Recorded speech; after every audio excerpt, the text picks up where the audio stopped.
So you just bought a new iPhone hoping to get videos like your favorite creators. But in reality, your videos, they look like this.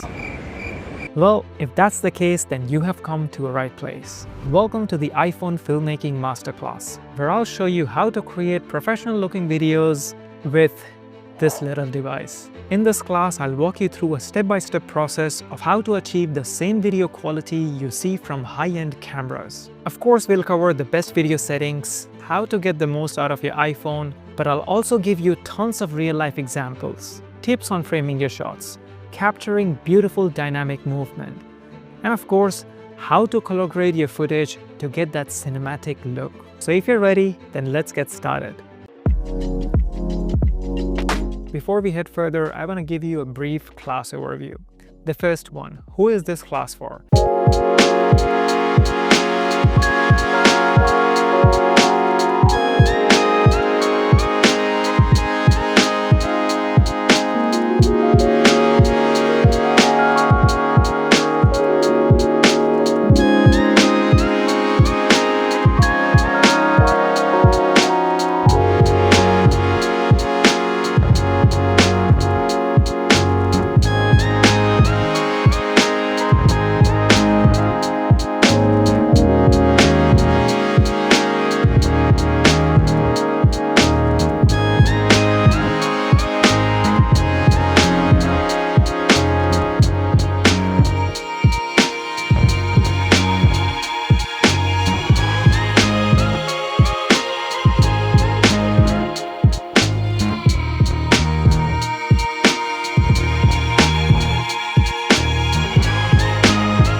The ultra-wide lens, which is 13 millimeters, and the third one, which is the telephoto lens, also called as the zoom lens, which is in iPhone 16 Pro 120 millimeters. So what does all these millimeters mean? Here's a shot at 13 millimeters, and here's a shot at 24 millimeters, and this is a shot at 120 millimeters. So by now you would have figured out that the less the millimeter is, the wider the lens is, the higher the number is, the more zoomed in the picture is. But the focal length, the millimeters, that's not the only difference in these lenses. These three lenses also have different aperture number. Now, what does aperture means? I know this might sound a bit confusing, but if you watch this chapter again and again, then you would have a bit more understanding. So aperture number, the lower the aperture number, for example 1.5, 1.8, the better the lens is when it comes to filming in low light. The higher the aperture number, for example f4, f5 or f6, the ability of the lens to film in low light is not good. So the main camera in my iPhone, which is the 24mm, has the lowest aperture number, which means that is the best lens when it comes to filming in low light. And lower aperture number also means that you would have more blur in the background. For example, if you see this image, this is shot at 1.8 focal length. And if you see the same image, that is shot at f11 focal length. So you can see the difference, that lower the aperture number, there's more blur, higher the aperture number, there's less blur. So that's why most of the time I film with the main camera in the iPhone, because of course it's 24 millimeters, so that is perfect for vlogging. But then you also get that blur in the background that looks a bit more cinematic, that almost makes it look like the footage has been filmed on a professional camera.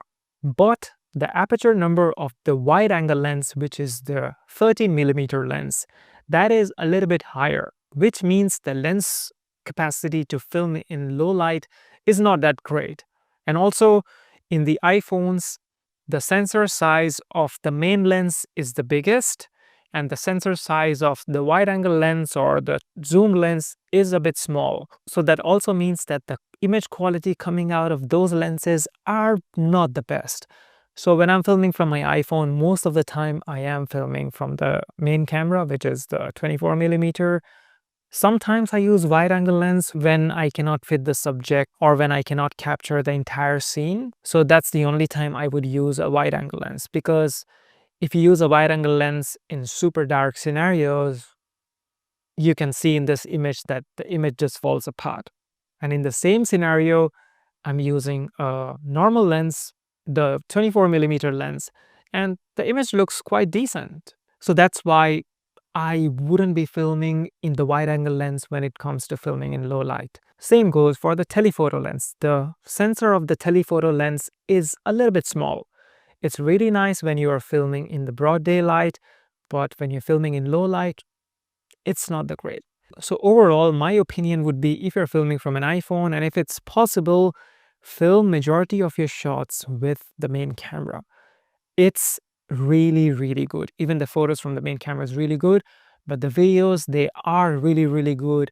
And of course, I'm going to be showing you how to get the most out of the camera, how to film in the best video quality. That's for later. But the best tip for now is film as much as possible from the main camera in your iPhone.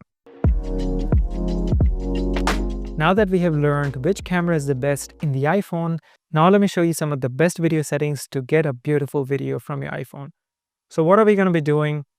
We're going to go to the settings in the iPhone. Then we're going to be going to the camera, which is here. And then if you scroll down, then here you see record video, record slow-mo, record cinematic. So record video is just recording video in the normal format, normal speed video. I am usually filming at 1080p at 30 frames per second. If I have to film Instagram stories, or if I have to film just random videos for my memories. But if I want to film videos that I want to edit nicely, or that I want to, do some color grading on that, then I would do some changes in the video setting. First change, if you go record video, I would be filming at 4K 24 frames per second. Your question would be, why film in 4K? Check out these two videos. They look really normal when it's placed side by side, but if I zoom into 400%, then you can see that the video which was filmed in high definition or 1080p, that just falls apart. And the 4K video, that still looks a little bit sharper than the high definition video. So that's why I recommend to film in 4K, because if in post-production, if you have to zoom in any image, then you can zoom in slightly and the video quality wouldn't be lost. So yeah, that's how, in my opinion, you can get the best video quality from an iPhone, is by filming in 4K. But if you're filming just general videos, just for memories or just for Instagram stories, or just random videos, then just film in high definition, because filming in 4K, it also takes a lot of space in your iPhone. So you have to be careful with that. And the reason why I would be filming at 24 frames per second is, I have to show you some more examples. So you can see that this video is filmed at 24 frames per second, this video at 60 frames per second, and this one at 120 frames per second. And if I put all of them side by side, then you can see that the 4K video, which was filmed at 24 frames per second, that looks a bit natural. The motion is a bit more natural. Whereas the video which was filmed at 120 frames per second, it just looks a bit more fluid and it looks ultra real, like too real. It doesn't really look cinematic, or it doesn't really look something what you would watch on television or on YouTube. So that's why all the filmmakers or whatever videos you see on YouTube or in films or TV series, they're all filmed at 24 frames per second. And that's why if you want to film a normal looking video, which can kind of give a cinematic vibe, then film at 24 frames per second. But now your question would be why we should even film at 120 frames per second. Check out, I'll just put all the 3 videos side by side. If I reduce the speed of all these videos, say 4 times, so you can see that the 4K video, which was at 24 frames per second, it's a bit choppy. But the 120 frames per second video, that looks like a really smooth slow motion video. And that's why you should be filming at high frame rates if you want to slow the video down in post-production. Because if you slow down the 24 frames per second video in the post-production, then the video looks a bit choppy. Whereas 120 frames per second video, you slow it down so then the 120 frames per second video, it gets converted into 24 frames per second. And then it's playing at 5 times slower speed, and it gives a really smooth slow motion. So a rule of thumb, if you're filming a normal talking short video, or if you're just filming a normal pace video, always film at 24 frames per second. But if you are filming a video which you would convert into a slow motion video in the editing software, then film at higher frame rates. So that's what I would be doing. So record video, I would just keep at 4K 24 frames per second. And when it comes to slow motion, then I would, if I need a best video quality, then I would film at 4K 120 frames per second. But you can see in the description below that 4K 120 frames per second video, that takes a bit more space. So that's what they're showing here, that it would be 740 megabytes, 4K 123. It's like in general, it just takes more space, but then you get a really crisp 4K 120 video. And why I choose the record slow-mo here is that because then my iPhone already gives a slow motion video straight away. Then I can already play back the video in my iPhone in slow motion if I film at 4K 120. But if I just film at 4K 120 in the record video setting, then I cannot really see the slow motion effect in the iPhone. I have to go in the editing software, then I would see the slow motion effect. So record video, I just put at 4K 120, record slow motion, I put at 4K 120 frames per second as well. And sorry, record video, I put at 4K 24 frames per second. And then record cinematic. Later on, I would also show you how to film in cinematic mode. I also keep at 4K 24 frames. And now record sound. I put it to spatial audio because then you can do some settings in the iPhone to do some tweaking in the audio, what I'll show later. And preserve setting, I would turn it on, the camera mode, the control menu, the creative menu.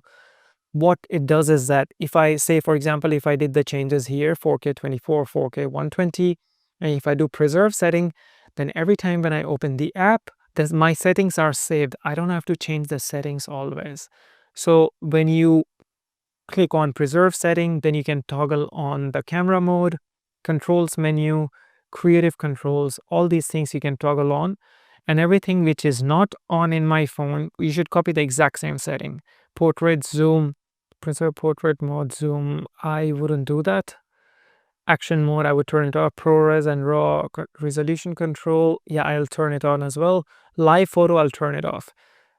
Because yeah, sometimes by mistake I turn on the live photo and then all my photos are live photos, but that's for photos. We're talking here about videos. So that was preserve setting. And then composition, I would turn on the grid. I would also turn on the level, and I would do mirror front camera. And then I would do view outside the frame as well. Once we are in the camera app, then I'll show you why have I turned all these on. Now if I go to Fusion camera, then you can see that the default camera should be a 24mm because that is the actual millimeter of the iPhone.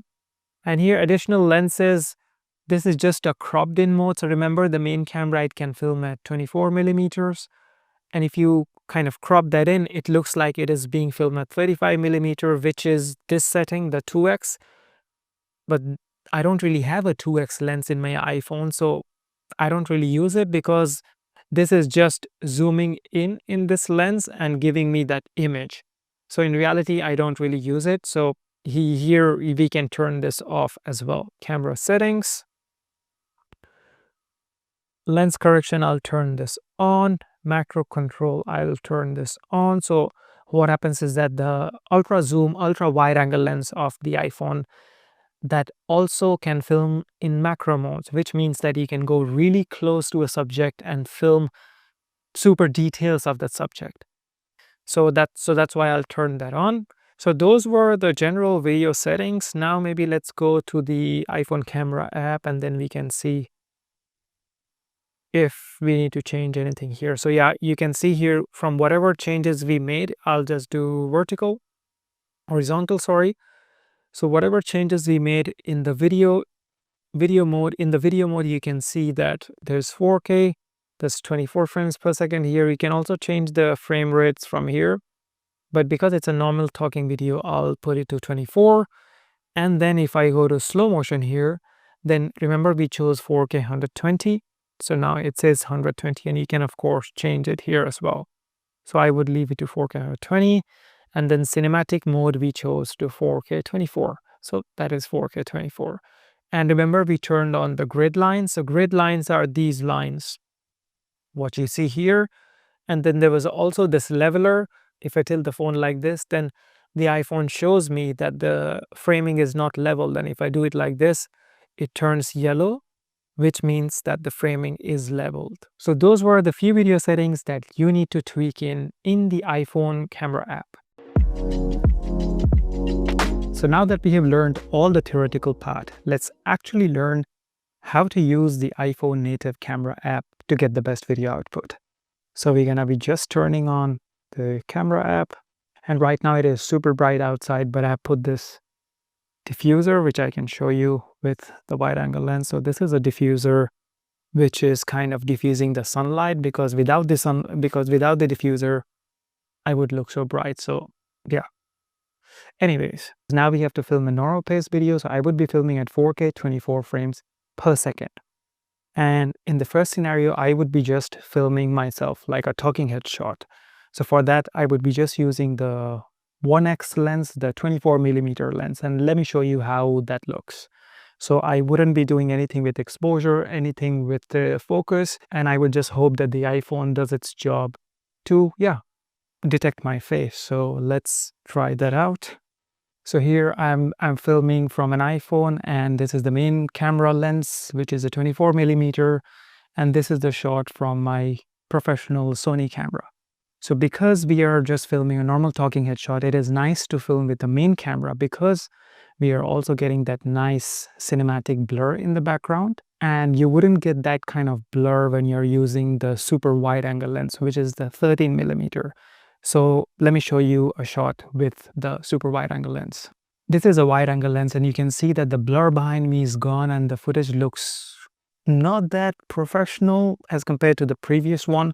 So that's why when you're doing a talking head shot, it is really important that you just film with a 24mm, the main camera. And now let's show you some other scenarios. Here in this shot, we're gonna be taking some creative shots from the iPhone. So I'll just turn on the screen recording. So last time we just did the talking head shot, which looked pretty good in my opinion. And now we're gonna be taking some close-up shot with the same setting, 4K 24 frames per second, and with the main lens. So let me take a close-up shot of this plant. So if you see here, this flower is blurry, which means it is out of focus. So what are we gonna do?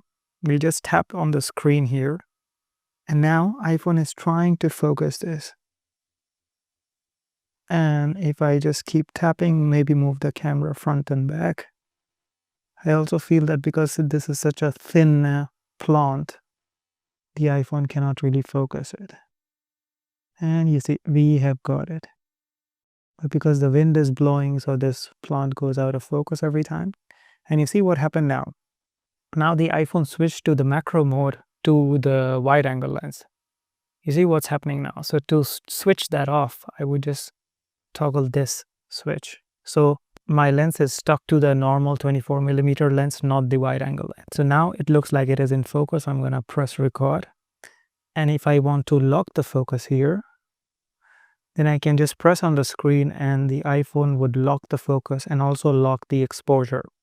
You can see in the top, it looks like it says AE/AF. So auto exposure and autofocus locked at this plant. To see how nice it looks, how much blur you get in the background. And we are not even in portrait mode at the moment. That looks really fantastic. And now what I want to do is that I want to take a zoomed in shot with the 5x lens. So I will just switch to the 5x lens and I'll make sure that these things are in the foreground, you know, these plants, this one. And then they are a bit blurry. So I also want to make sure that the focus is not on these plants, it is here. So I would just press the focus on the lotus, which is far away, and see how nice it looks. And if I want to switch the focus to the plant in the foreground, I will switch it. You see how nice it looks. So you see, just by learning a few of these little techniques, you can get some really beautiful shots from the iPhone. If I just switch the focus, and of course, if I click on the screen, this exposure bracket, it comes up, and you can also change the exposure like this. If you just drag your hands down, the exposure goes down. If you drag your hands up, the exposure goes up. I'll just leave it to here.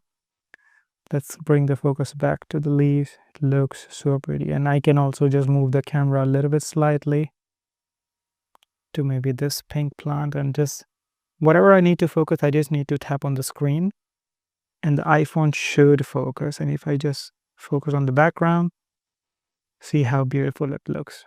I usually use the main lens, which is the 24mm and the 5x lens. Because if I use the 0.5mm lens, you see, it just looks not that pretty. I only use the ultra wide angle lens when I have to take any architecture shot. And I'll show you something even really cool. There are some swans there. So if I just click on that, I'll just focus that. This frame looks really pretty. There's some flowers in the foreground and some swans and their babies in the background. And there are some frogs screaming. So I would also make sure that, you see, if I do like this, the camera is a bit tilted. If I make it like this, then it's kind of leveled. And now let's talk about the iPhone's portrait mode, which is really common to use these days, or cinematic mode, what you call. And when you are in cinematic mode, you see some different options. So of course, it says here it is filming in 4K 24 frames per second. But underneath that, there is also another button called F, which is the aperture. That's what we discussed before, that the lower the F is, the more better the camera is in filming in low light and the more blur you see in the background. If you just toggle on F, then you can see on the right hand side that here there is something called f2.8 and there is a meter. So if I just scroll down, it goes f2.0. If I scroll up, it goes f16. So what does that mean? So let's focus on this plant, this flower. So if I'm at f2, you can see that there's so much blur in the background, but the blur looks not very natural. The top of the plant, it's also blurring the top of the plant, which it shouldn't. But once if I move the F to f5.6, then it looks pretty good. Then it looks pretty believable, because what's happening in portrait, in cinematic mode, is that iPhone's AI is doing its job to make the blur in the background. It's not because of the lens. What happened because of the lens was when we filmed in the normal mode with the main camera, what I just showed you before, and there you cannot change the F because that F is coming out of the lens. There's no software manipulation. But here there is a software manipulation, and that's why you can change the f-stop. So that's what I recommend to people, is that when they are filming in portrait mode, try not to go at f2, because then the blur, what you see in the background, it's not really consistent. What you can see here, this leaf shouldn't be blur, ideally. So that's why, to make it more believable, I switched to 5.6 or even 7, and you still get decent blur from that. And the best part about filming in cinematic mode is that if I just turn off the recording, then you can also edit in the phone what part you wanted the blur to be. Let me show you an example. So let's say if I'm filming this in cinematic mode, this looks really nice. If the picture is like this, we filmed it. And then if I want the focus to be somewhere else, then I can change that as well. I will just go to these 3 lines and I can move this bracket. I can just tap on the screen, and wherever I would tap on the screen, the video would be focused there. For example, if I tap on the leaf here, it's focused there and rest of the screen is blur. If I tap up here, then the flowers are focused, the leaves is blur. If I tap here, then the leaves are focused, the flower which was here in the foreground, that is all blur. So you can change that as well in the post. So that's really cool. For example, if you mess up something while filming, you can always just correct it in iPhone, already in the phone. So that is, I think, one of my favorite features when filming in cinematic mode. And once you want to save however you want, say for example here you wanted the blur to be here, so let's choose this point, and then here and at this point I want the blur to be on the leaves in the back. So then the blur changes. So if you play the video from the beginning, the blur would be here, and then later it changes to there if you want. That's how you can change the blur throughout the entire video. And once you want to save it, you just go done and it is saved. Let me show you another example of filming a talking head shot in the portrait mode in the iPhone.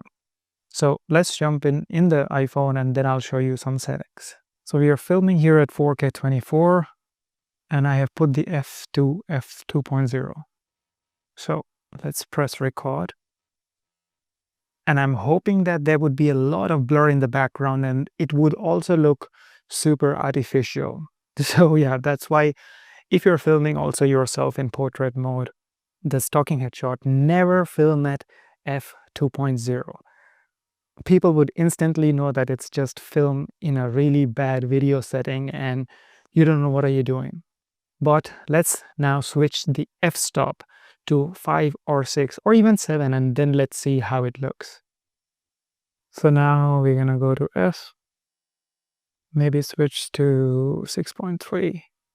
And now when we have switched the f-stop to, I think, 6.3, then this is how it looks. And you see how natural the blur is. And if it's still a little bit unnatural, what you can do is you can increase the f-stop, and that would give you, of course, the best video quality.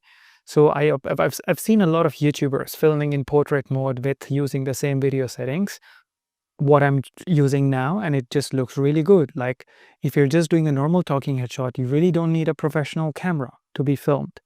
I think this would do the job, but you need a good audio. And that's what we're going to be discussing in the next section. Now let's talk about audio. So this is the audio from the iPhone, and this is the audio from this lav mic, what I'm wearing. But now our question would be, the quality is pretty decent from the iPhone.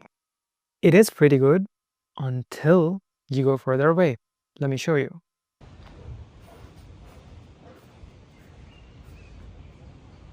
If I'm talking from here, then my audio wouldn't be that clear, as you can see. But because the mic is with me, now I can get a super clear audio. So that's why when you're filming from an iPhone, I think if you really want to make a professional video, then it's really important to invest in a good mic. And the mic what I'm using and the mic system what I'm using is the DJI Mic 2. So it has a transmitter like this, which just sits in my pocket, and the receiver sits on the iPhone. So you can easily just plug it in the iPhone and you can film any videos. I think The video quality is pretty good from an iPhone. It is quite comparable to professional cameras if filmed in good video settings, and the audio still has to catch up. But if you really want a professional output, I think investing in a good mic is the key. And in the upcoming sections, we're going to be also filming outdoors with the mic on. And then I'll show you how nice it looks. So yeah, audio is the key as well to a good video.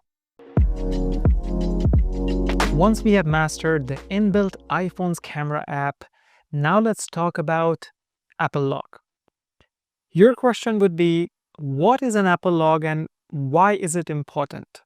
So since iPhone 15 Pro, Apple introduced a capability of iPhones to film in log format. And a log format is a format which was already in the professional cameras, in the film cameras, in the mirrorless cameras. And what log format does is that films a video in, you can say, raw format. So what happens with raw format is that you can do some heavy color grading, or if you filmed an image which was super dark or super bright, you can change the exposure to higher extent as compared to a video filmed in normal picture profile. Here is an example of a video shot in just a normal picture profile from my iPhone 16 Pro, and here's the exact same video which is filmed in Apple ProRes Log. Here we can see the difference. In the first video, it looks like it is shot on an iPhone, but in the second video, you can almost believe that it is shot on a professional camera. And that's what Apple Log does. It gives a professional look to the image.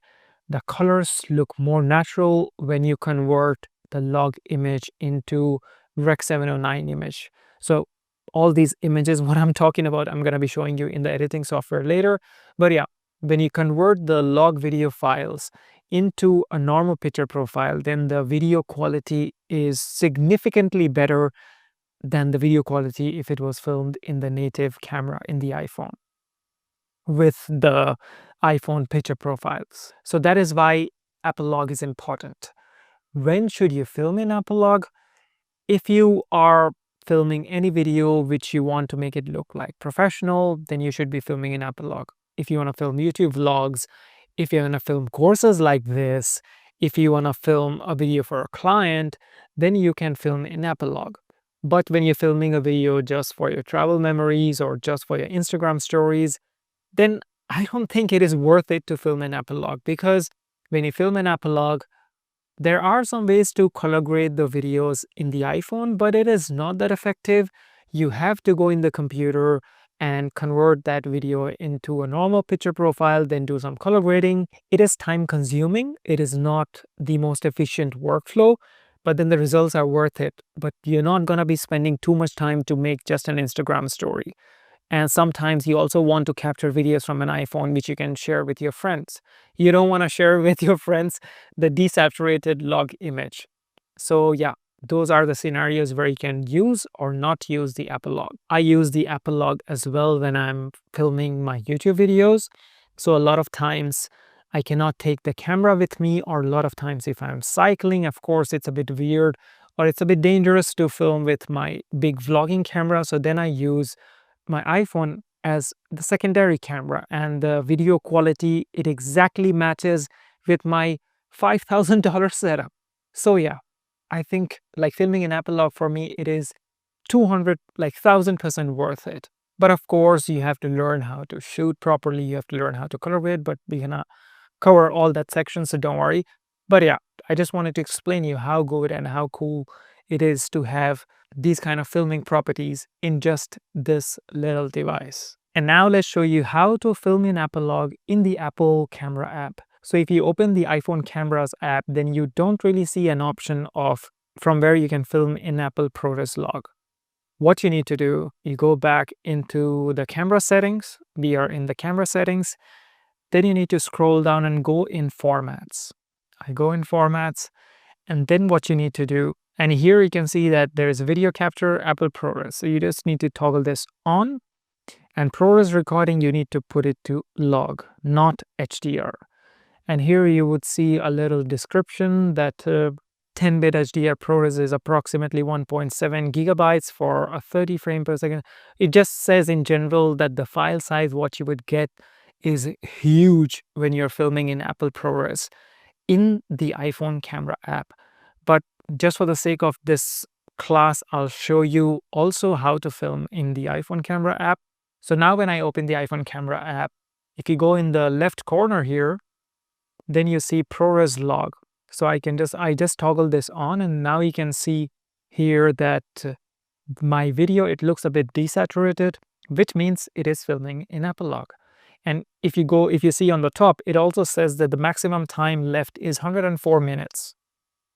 So my iPhone is 1 terabyte, and I think I've used almost 300 gigs. So for 700 GBs, 700 gigabytes, it is only giving me 104 minutes, which is really less.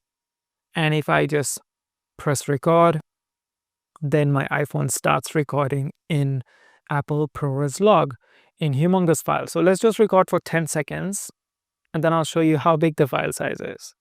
And of course, it's gonna be desaturated as well. So let's go in my gallery. This was my screen recording. Here we go.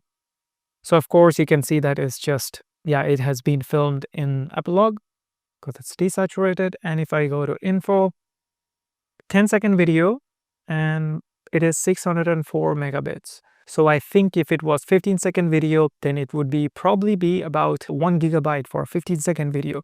So imagine filming an entire length video, how much space it would cost. So anyways, that's how you film in Apple log in your iPhone. So you can film in the iPhone's camera app, Apple log. But remember, I told you there is an external app called Blackmagic Cam App. In that app, you can film Apple log for free. Let's go to the next chapter. Now let's talk about the Blackmagic camera app. Since this app is released, it has been a game changer for all the iPhone users. The best part about this app is it is free. And remember, in the previous section, I talked that how big the file sizes are for the Apple ProRes log videos. In Blackmagic Cam App, you can literally film the same video, the 10-second video, for 30 to 40 megabytes. But first, let me show you how to download the Blackmagic Cam App. So what do you need to do? Go to App Store here, and then Blackmagic Camera. Just type Blackmagic Camera and it should come here. So that is the icon for the app. You just turn it on, and because I already have the app, I cannot download it, so then you just press download. Now let's jump in the Blackmagic Cam app, and let me give you a brief introduction to this app. So this is how the app looks. If I just keep it horizontal, this is how it looks. A lot of things might look a bit overwhelming, but let us go step by step, and then we're gonna figure out everything. On the left-hand side, top corner, you would see that there's a lens. It says 24 millimeter. So if I click that, the 24 millimeter, what I discussed with you before, so that is the main lens. But if I go to the wide angle lens, of course, the lens switches to wide angle, and I can also see it's 13 millimeter. Then the ultra zoom lens, the 5x zoom lens, that's 120 millimeters. So it really depends on which iPhone you're using. According to that, you can see the different millimeters. I think in iPhone 15 Pro, the main lens is 28 millimeter. I could be wrong, but the zoom lens, I'm for sure it's not on 20 millimeters. But anyways, so here you can get the information about the lenses, and here you can switch the lenses from this. So I would go back to 24 millimeters, and then you see that the video is a bit overexposed. So if I just tap here in the center or on the wardrobe, then the exposure changes according to the exposure of that particular area wherever I have tapped. And next to the lens, we have FPS, that is frame rates per second. So if I just tap on that, the frame rates, it starts here.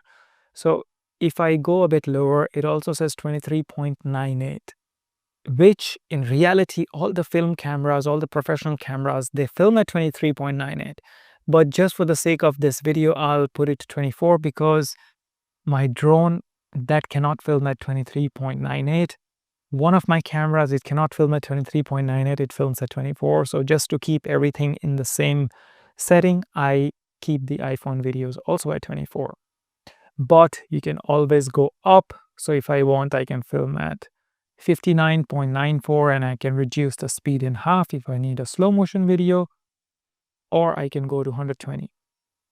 But the rule of videography is whatever your frame rate is, the shutter speed, which is the value next to it, that should be double of that, the minimum value.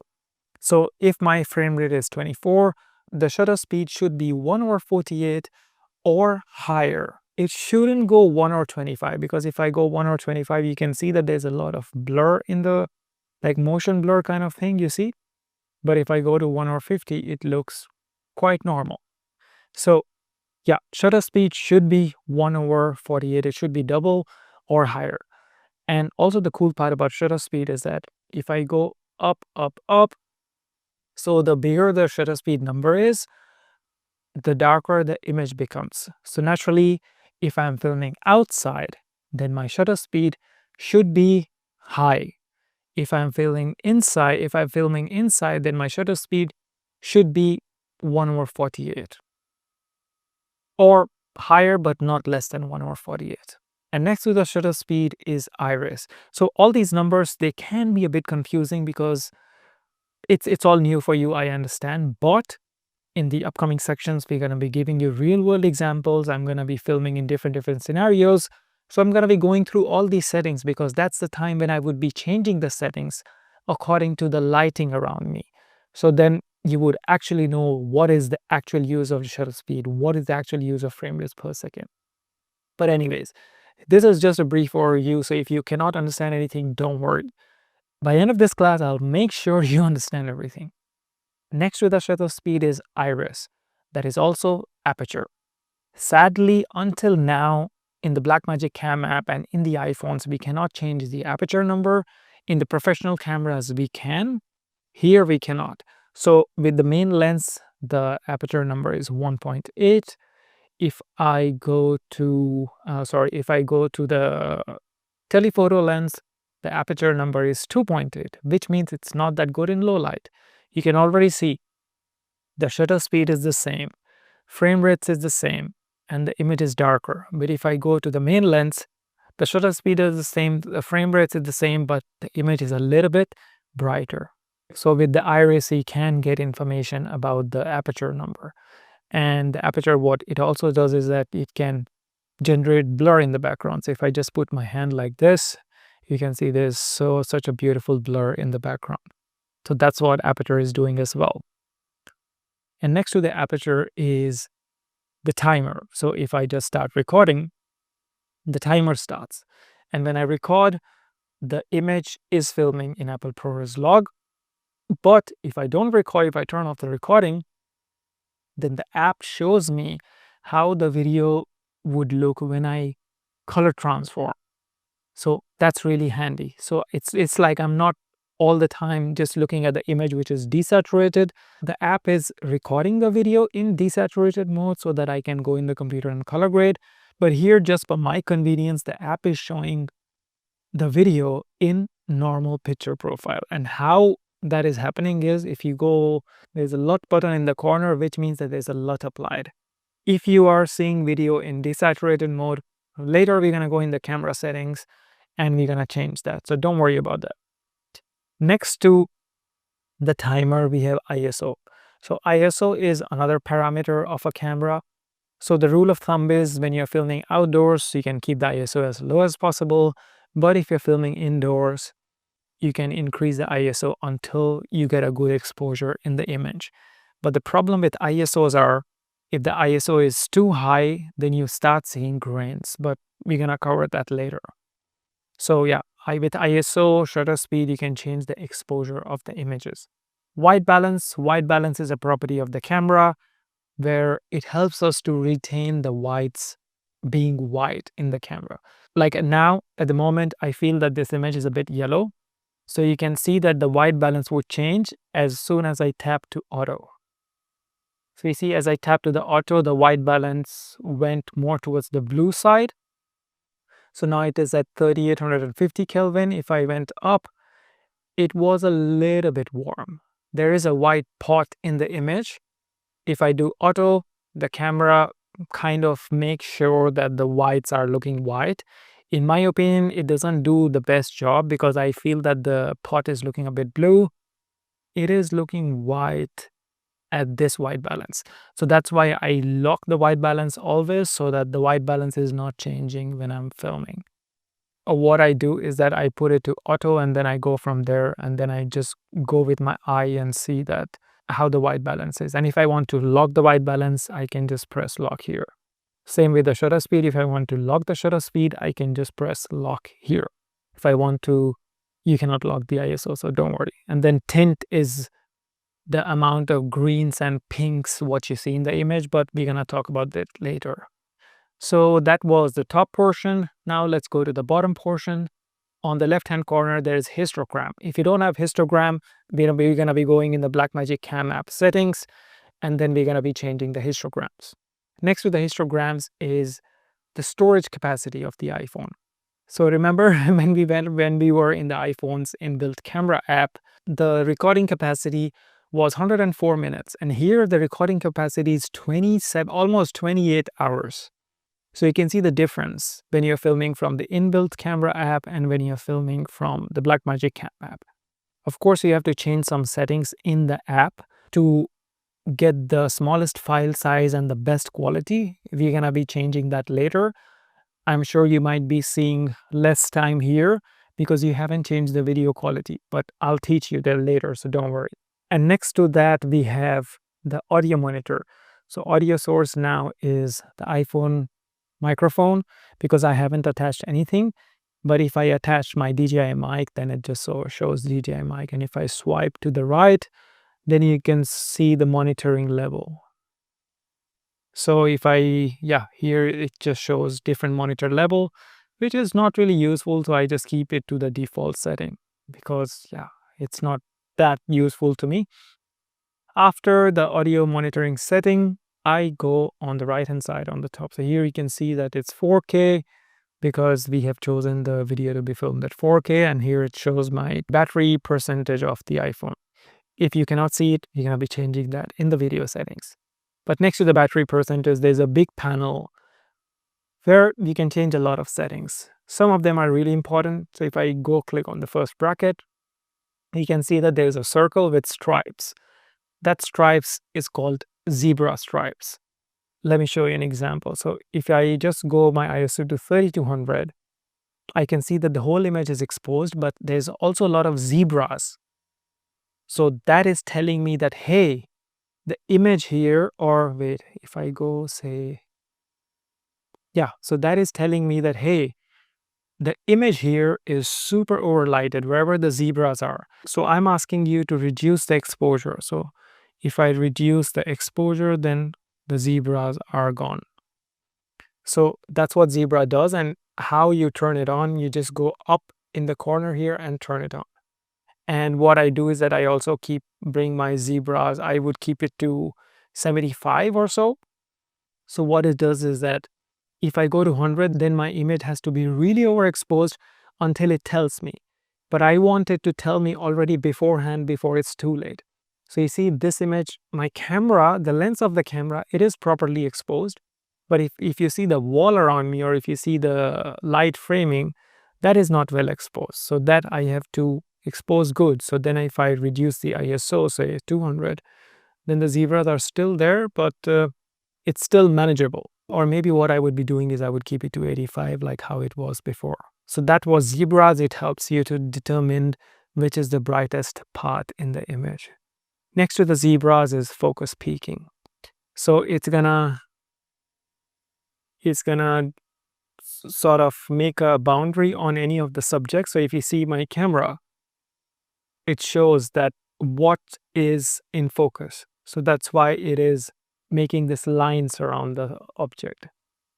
I don't turn it on because I just feel that it's a bit distracting. Next to that is the grid lines. If I turn it off, you can see that the grids are gone. If I turn it on, the grids are there. And you might be asking, what is the use of this grid? When we would be going to the next section, then I would be teaching you how to frame subjects, how to make an image look cinematic. And there, the grid lines would come in handy. And after the grid lines, there is a leveler, but I don't really use it. So if I bring my iPhone here, which means that it is really level, it is horizontal and vertically good, I don't really use it. And this is just a center point, so it kind of shows you what is the center point. I don't use that, but I use this dot. So that dot helps me to determine which is the center point of the frame. So if I just put the dot here, which is showing me that that is the center point of the image. So that was some of the guidelines that can help you to frame the subject. After that, we have some framing options. So for example, if I want to crop my video like this, if I want to make it look cinematic, in this app, you can already get a preview of what all things are in the frame if you crop the top and the bottom. Or if I'm filming a horizontal video and in the post I want to make it in vertical, crop it from the side, then I know exactly what all things are in the image, what all things are in the frame. So that just gives me a good guideline. And then if I go down here, you can, of course, change and you can also add additional brackets. So for example, if I just want to keep my camera here in this frame, because I have to put subtitle on the bottom or on the top, then I have this framing option as well. But I would turn it off for now, both of these. And then we have the false color mode. So here, whatever things are the darkest, they are pink or reddish. So you see the camera, it is a bit dark, so it shows that it is dark. And here we have the LUT. So if I turn off the LUT, I can see the original Apple log video. If I turn on the LUT, then I have the Rec 709 video. And this LUT, I have activated it when I went in the camera settings. So I would just leave it on. So we covered all the things from the left panel. Now we go next to the right panel. This is the focus meter. So you can see that if I bring my hand here, then the focus changes to 0, the focus meter. If I go to my camera, then it changes to 0.670 something, because that time the focus was in autofocus. You can change it to manual and you can manipulate the focus yourself. I don't usually do it. In some cases I do, but there's a way to lock the focus in this app. I'm going to show you later. General case, I just keep the focus to auto. After the focus, we have the exposure meter. When I got the iPhone, which could film in ProRes log, I was always filming at 0 exposure, like 0 meters.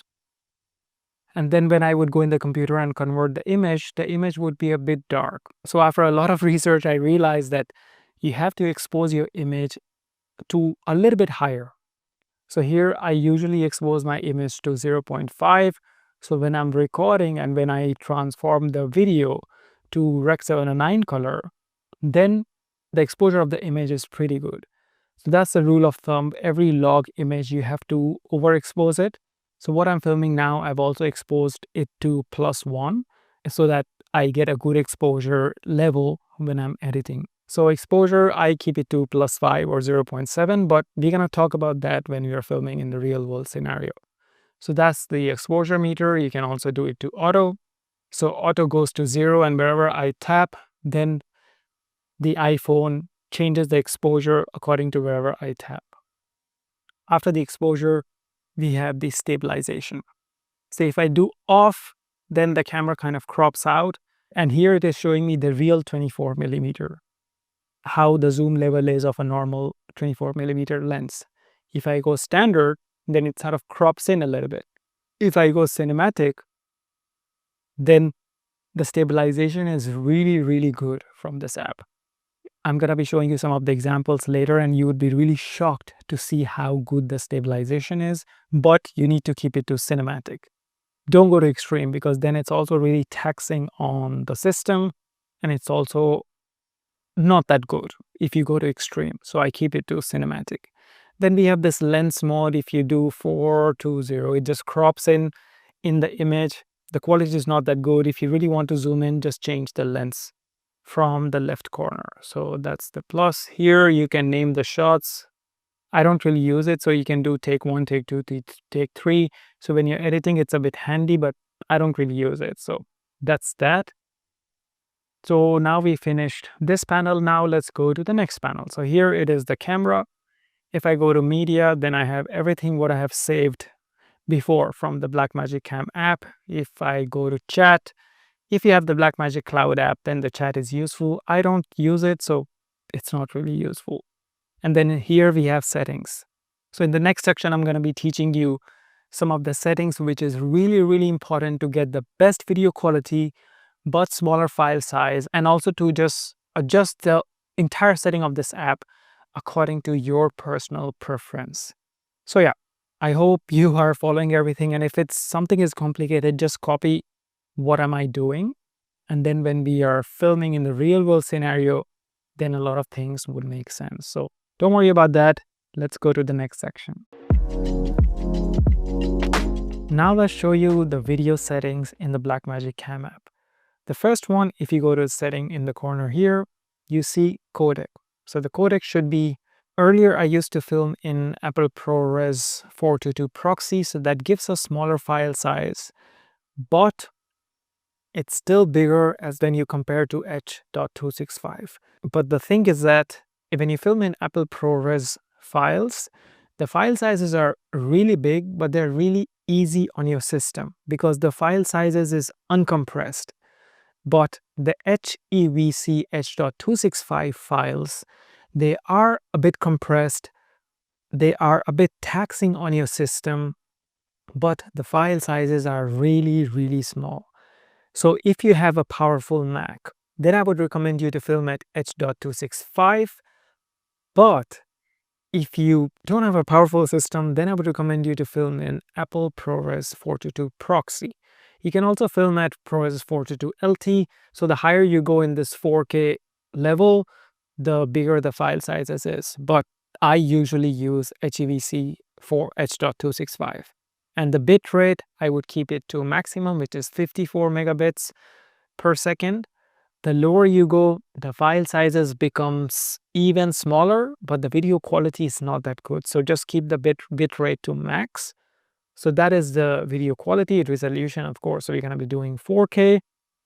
Color space, this is really important. So you should be choosing Apple Log HDR. And then timecode display, I would do record run. So timecode display is, remember the 0000 what you saw? That it should be recording.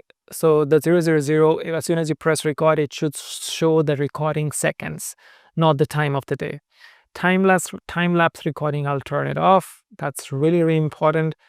And if media drops frame, then you alert. So sometimes if your iPhone, it gets really warm, or if you're filming in extreme stabilization, then iPhone kind of starts dropping frames because the processor cannot process everything. Then it's going to give you an alert that, oh, the Blackmagic Cam is dropping frames. Enable vertical video. This you should turn it on so that we can also film in vertical. We don't have to always film in landscape mode. Trigger record indicator, I put it to none. And then use volume camera control button to trigger record. So sometimes if you cannot reach the record button, you can also use the, the volume up or down to record. Lock white balance on record is really important. So whatever white balance you choose, sometimes in the iPhone's main camera app, the white balance, it just keeps changing depending on the lighting outside. And that looks so unprofessional. So that's why you should be locking the white balance when you're recording. And the recording swipe right, I just turn it on. Shutter management, I would keep it to speed. But if you do angle, then it looks like this at an angle. It's now 297.9. But shutter angle should always be 180 degrees. 180 is when you're filming at 24. The shutter speed is at 1/48. So that's exactly what it is in simple terms. But I still keep it at speed because since I learned videography, I'm always looking at the shutter speed, which is 1/something, and I'm used to that. So I keep it at speed. And then flicker free shutter based on 50 hertz or 60 hertz. So if you're living in Europe, your flicker free shutter should be 50 hertz. But if you're living in US, change it to 60 hertz because sometimes if you're filming a lamp in your room, the hertz of the lamp is 50 in Europe. So then the video is not flickering. But if you have to 60 hertz, then I can see that the lamp is flickering. So that's why I keep it to 50 hertz to reduce any flicker from the lamps outside. Length correction, I turn it on. Anamorphic de-squeeze, I turn it on off for now, but we're gonna be using some anamorphic lenses later, so then I would turn it on. That's for later. Lock current orientations, if I turn it on, then even if I do it like this, then the orientation wouldn't change. So I just turn it off, because then if I'm recording a video like horizontally, then the video is horizontal. And lens correction. And then mirror front facing camera, I turn it on. Audio source now is iPhone microphone, but if you have a Bluetooth device, then you can change the audio source. Or if like later on, I would also, like I also use my DJI mic, what I showed you before. So then I can just make sure that the DJI mic is selected. And iPhone microphone, there are a lot of microphones in the iPhone, so you can choose which one you want. But I usually do auto, so it kind of gets the audio from all the microphone and gives me the best audio from the iPhone. And then the audio format I record as stereo. Sample rate, I just do auto. So with audio, I don't really do much. Audio monitor, I keep it on. So that is this one. So then I know that the audio is recording. Sometimes it doesn't, so you have to really keep an eye on that. So that's why I enable the audio monitor. And then monitor. Focus assist, remember we opened the focus assist where it was showing what all things are in focus. So then you can put it as peaking. Focus assist color, you can choose it at red. Guides opacity. So remember, so you know these lines, the opacity, I have put it to 25%, but you can also change it to 100% if you want, but I keep it at 25 because I don't want it to be distracting from the other image. Then guided lines are white. The grid's opacity is 25% as well. So the guide's opacity was, remember the cropping scenario, the blacks which was coming on the side, the opacity was 25%. If I put it to 100, then I cannot really see what's around it. So that's why I keep both of them 25. HDMI out, I don't use HDMI out, so that's fine. Display audio meters, audio meter is on. Display histogram, histogram is really important. This thing, I will show you how to use histogram correctly to see if your image is exposed or not. So that's why histogram is really important. Display storage status, we have it as well. Display upload status, unless you're using Blackmagic Cloud, you don't need to turn it on. Display battery indicator, that is really important because the battery of the iPhones, they go really quick if you're filming something. Record proxy, I'm not recording proxy, everything is toggled off. This one, save location data to clip, I turn it on because then it's gonna be saving where I need it to be saved. Save clips to in-app only, sometimes it just saves in the app, but I also want the clips to be in my photo library, so I turn this on as well. And then LUT selection. So remember, when I look at my video like this, even though it's filming in Apple Log, it is still showing me normal colors. That is because I have turned on the LUT. If I record anything, the recording would still be in Apple Log, the desaturated file. But for now, it is just giving me a preview of how my image would look if I do the color conversion. So Apple Log to Rec 709. And then record LUT to clip. I don't do that because I don't want the colors to be recorded on the clip. I want my clips to be in Apple Log, not in Rec 709. The color space tag, I would do to Rec 709. This is really, really important. And then use Bluetooth. If you want to use Bluetooth for your mic, you can turn it on.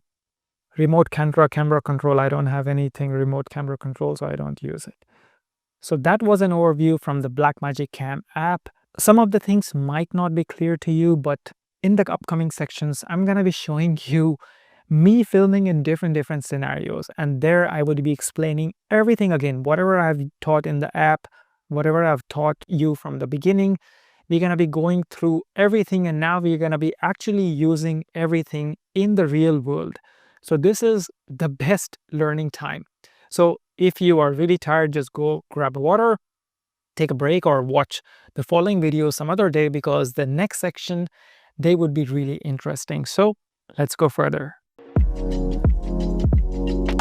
So we're going to be opening the Blackmagic Cam app, and of course the first thing what we're going to be doing is we're going to set up the shutter speed to 1/50 and then lock it because we are filming in 24 frames per second. And the second thing, because this scenario is a bit dark, I'm going to be increasing the ISO, and I would just hover around the ISO values to see what exposure suits the best.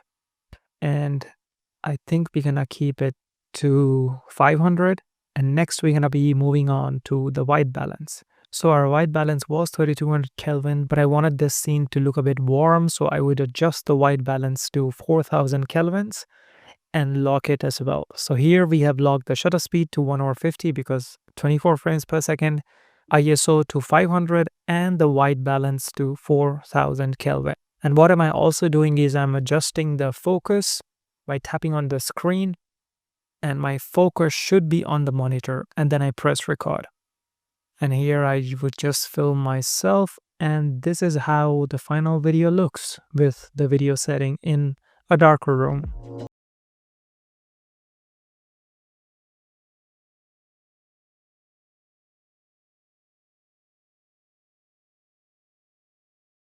At another angle. For now in this shot I want my face to be well exposed, so I'll try to increase the ISO to 800 and see. I can see that the outside can be a little bit overexposed because I can see the zebra lines what we have put in the video settings, that if it's overexposed they're gonna tell me, the app would tell me that it is overexposed. So but I would just press record and see how it looks, because if something is overexposed, we can take care of it until some extent in the editing software. Now I would just move myself in the frame. And yeah, we are at shutter speed 1/50. ISO we increased to 1000 because I wanted my face to be well lit up. And this is how the final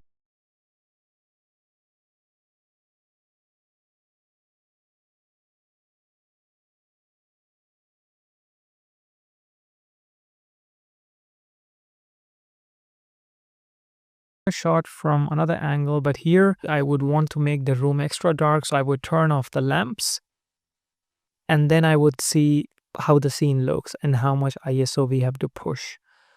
So I think, yeah, to make this scene a little bit well exposed, I would push the ISO to maybe 2000. And I can also see on the histogram on the left corner at the bottom that now my image is well lit up because the histogram, the graph is peaking in the center. It's not peaking on the side. So yeah, I will just press record and we'll see how this video looks. It is looking fine, but I can also see that if I increase the ISO to 2000, I can see some of the grains in the videos. So that's the thing with ISO. If you push it too much, then you start to see grains in the video. So that's why our main goal should be to keep the shutter speed, of course, at double the frame rate, and then ISO as low as possible. But of course, we have to make sure that the subject is well exposed. So that was an example of how you can film in a darker scenarios. So now let's move on to the next chapter. So what are we going to do is that we're going to be recording the video here, and we're going to be changing the record settings or the video settings according to the light which is available here.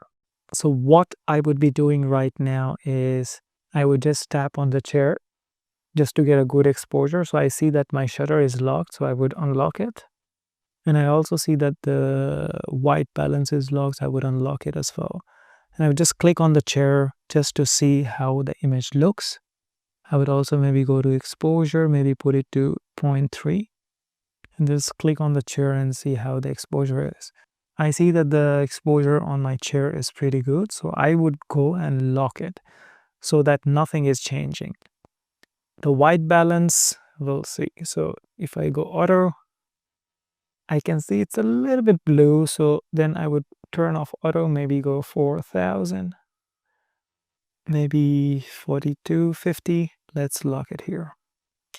So now that my shutter speed is 1/90, which is not ideal, but because we don't have the ND filter, that is fine. And ISO is 1/114.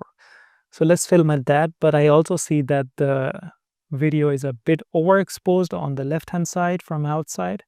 So let's film it and see how this looks. If it's not looking good, then we can reduce the exposure. So here is a video of a normal talking head shot, and I'm just gonna see how it looks. Maybe it becomes a bit more exposed because now my face is in the video. So that's also a demerit of filming with an iPhone, is that you don't have a flip screen, so you cannot really get a feedback. Of course, if you have an iPad or a Mac, you can connect the display and that would give you a good feedback, but I don't have it here to show you. So I would just go in the app and see the recording and see if something needs to be changed. So let's check it out. What I would do, I would put the shutter to 1/50 maybe, and then try to reduce the ISO to 80 or maybe to 64, and then see now how it looks. So let's record this. And also the thing with Blackmagic Cam App is that the focus, it's not 100% reliable. So you always have to go back and forth while checking in, of course, when you are filming yourself. But when you're filming with the iPhone app, it actually makes a bracket around your face. So that's really helpful. So I hope Blackmagic app can do that in future. But I have reduced the exposure a little bit just to compensate with the light which is outside. And now the sun is gone. So maybe this footage looks really good. So yeah, let's check it out how this looks, because in this setting, we have locked down the shutter speed, we have locked down the ISO and the white balance. So I hope there's no fluctuation in the exposure. So we're gonna be checking it out and then we see how it looks. So here we are filming with the iPhone in a broad daylight. So there's a bit of cloud on the sun, so soon it's gonna go, and then I'll show you the video settings because it's completely different than how it was when we filmed inside. So let's go. So here, what are we gonna be doing is, we'll just open the Blackmagic and you can see that everything is super overlighted because all the settings were according to how it was indoors. So first thing what we're gonna do is unlock the shutter speed. So we're gonna just press on the shutter speed here and we're gonna unlock it. And then if we tap on the screen, then the app should adjust to what the shutter speed should be outdoors. So now the shutter speed is 1/7299. That gives me a really good exposure. And then with the white balance, I think it's a bit blue. So we're gonna just unlock it, put it to auto. So you see it jumps to 5280. So we're gonna just lock it here. And then I would film myself and I would see how it looks. And I can also see from the histogram that nothing is super overlighted. I'll just bring my hands here to see if nothing is overlighted. What I would also do, I would change the exposure to auto because I can see that the clouds are changing. So once I set up the exposure to auto, you can see that there's an A on the shutter speed and there's an A on the ISO. So if it gets a bit dark, then the shutter speed changes. If I bring my fingers, then you can see that the shutter speed and the ISO are changing. So here what we're doing is we're basically filming in the auto exposure. So if I just want to film myself, the shutter speed goes back to the previous setting, which we don't want. So I'll just click on the screen. This app is not perfect, so yeah, we have to deal with it. So then I have changed the exposure to auto again. And now let's film me, and I just hope that it is also focusing me. There's always problem of focusing yourself with the Apple ProRes log, and yes, it is not focusing me. So what I would do is I wouldn't turn on the recording now. I would go here against the camera and then I would turn on the recording now. So now hopefully it should focus me, because last time I touched the screen and the flow and the focus locked to the background, but now I didn't touch anything on the screen. So let's hope that it is recording me now. So let's have a look. So right now it is focusing me. So that's the thing with Blackmagic Cam App. You cannot trust it 100%, so you always have to go back and forth to see how the video looks. So now with everything in auto, I'm just filming myself again in a bright sunlight. It looks good, the exposure is proper, and I can also see that my face is well lit up, and I'm hoping that of course it's in focus. But what's happening now is not 100% correct. According to filmmaking rule, we are kind of breaking the rule, because remember I told you last time that when you're filming at 24 frames per second, the shutter speed should be 1/50, and we are not following that rule. And because of that, I'm not seeing motion blur. And what motion blur is that it makes the video a bit more cinematic, it makes the video look a bit more professional. What is motion blur? If I just move my hands like this, you can see that there's no blur. It just looks not very cinematic. But if I put something on my camera and if I set the shutter speed to 1/50, then we would get the motion blur. So now what we're gonna be doing is we open the Blackmagic Cam app. We're gonna follow the rules of, the shutter speed, which should be 1/50. This is also called 180-degree shutter rule because the shutter is 100, like totally opposite of the frame rate. So let's put the shutter speed here and let's lock it. And what are we also going to be doing is put the ISO super low. And now we're going to be using something called as ND filter. So as soon as I put the ND filter on the camera, let's make sure that it is properly put here. You can see that once I put the ND filter, this was before the ND filter, and this is after. So it almost looks like I have put a sunglasses on my camera. In my opinion, it still looks a little bit overexposed. So what are we gonna do? We're gonna turn the ND filter like this. And now the exposure looks good. But now when the sun is out, we can set the exposure again. And now let me try to film myself, and then we're gonna see how this looks. So here I am filming a video with the ND filter on, and now if I do like this, now you can see that there's a blur here in the motion. That exact same blur I see when I am watching my hands moving. And this is called motion blur, and this gives a bit more cinematic feel to the videos. It makes the video look a bit more professional. So now that you saw some of the videos with and without the ND filter, let me explain you what is an ND filter or what is a neutral density filter. Basically, they are sunglasses for our cameras or our smartphones. And what they do is that they help us achieve that filmmaking rule, the 180 degrees rule, which is when you're filming at whatever frame rates, the shutter speed should be double of that. But in a lot of cases, what you just saw now, if it's really bright outside, then you cannot achieve that. Then you have to increase the shutter speed to achieve the desired exposure. And that's where these neutral density filters, they come in. And you can also change the intensity of these filters. So you can see that you can clearly see my face, here. But if I rotate it, it becomes super light. Now it's like a sunglasses, which is not that harsh. And if I rotate it, then it becomes a little bit strong. So all these ND filters, they have different stops. So the lesser the stop is, the less powerful the sunglasses, for example. And the more the stop is, it would look super dark. For example, this is the ND filter at 2 stops. So you can see everything kind of partially. And I have another ND filter, this one. So this is the ND filter at 2 stops. This is the ND filter at 9 stops. So you can see the difference. That 9-stop ND filter I only use when it's really, really bright outside. And this is just for overcast days. So this ND filter, the less stronger one, I can rotate it or change the intensity from 2 stops to 5 stops. And there's another one, I can change the intensity from 6 stops to 9 stops. So when I was filming outside right now, when the sun was literally on my face, then I was using this ND filter, the one which is a bit more harsh, and I kept these stops to 6, not to 9, because it's still not afternoon and it's still not the brightest time of the day. But now your question would be, how can I use this ND filter on my smartphone? So there are a lot of companies that make ND filter for iPhones or any other smartphone. But the cheaper ones are not the best. If it's a cheap ND filter, then you get effects like these.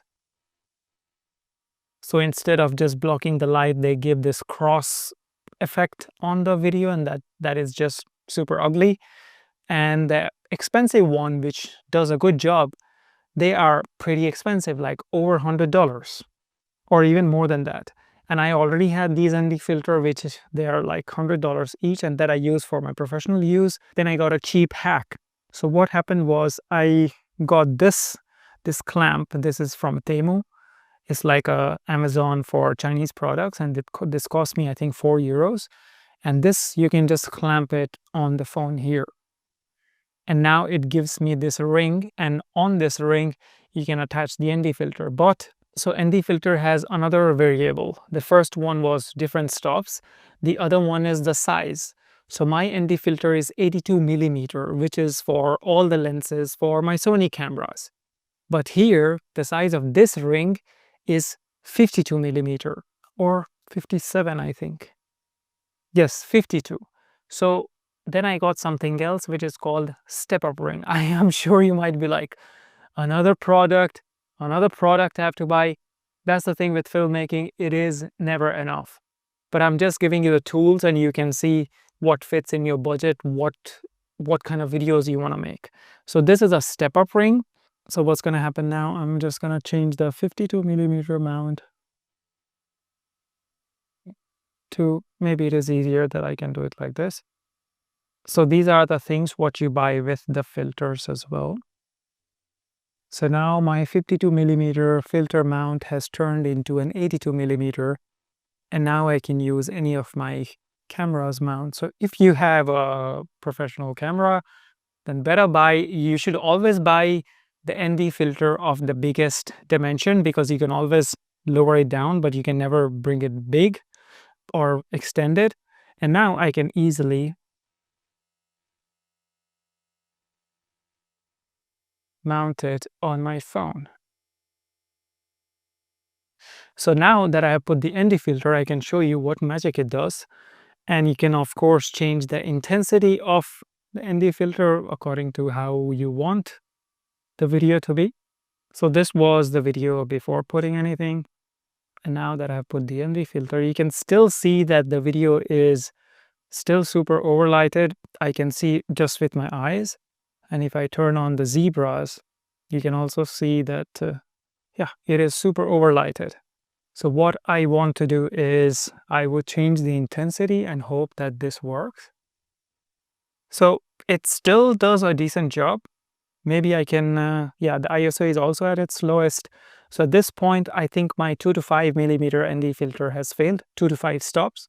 So what I'm going to be doing is I would just change the ND filter to the one with 6 to 9 stops, because that is a bit more intense. For first couple of years of my filmmaking journey, I didn't use ND filter. And then I got to know about it, and I'm like, oh no, there's another thing I have to buy to get the perfect video. And it's always with filmmaking. And once you buy it and once you start using that, then you see the difference. So now that I have put the ND filter, you can see the exposure is just perfect. It is at 6 stops, so the lowest strength of this ND filter. And if I increase the stop, then you can see that the whole video gets even darker. You don't really need to use the video at this intensity, so I'm just gonna leave it at 6.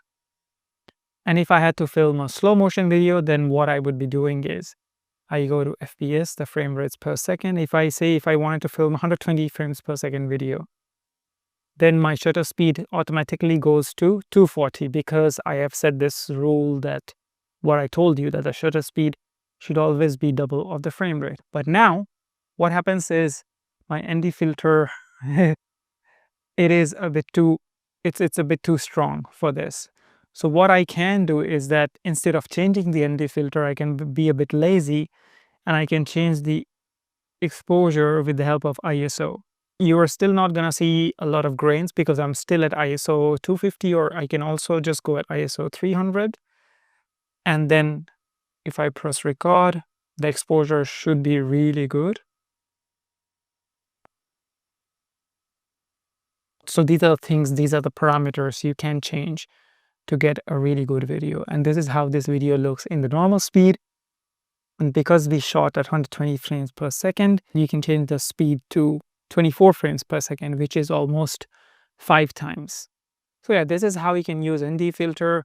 And if you're a beginner, I would say maybe just film without the ND filter, film a lot of videos without the ND filter first, master the settings, what you already have in the iPhone, what I've already taught you, and then you feel like you're getting a hang of it, and then you feel that, yeah, like I've already mastered whatever Adi has taught me until now, until the ND filter part.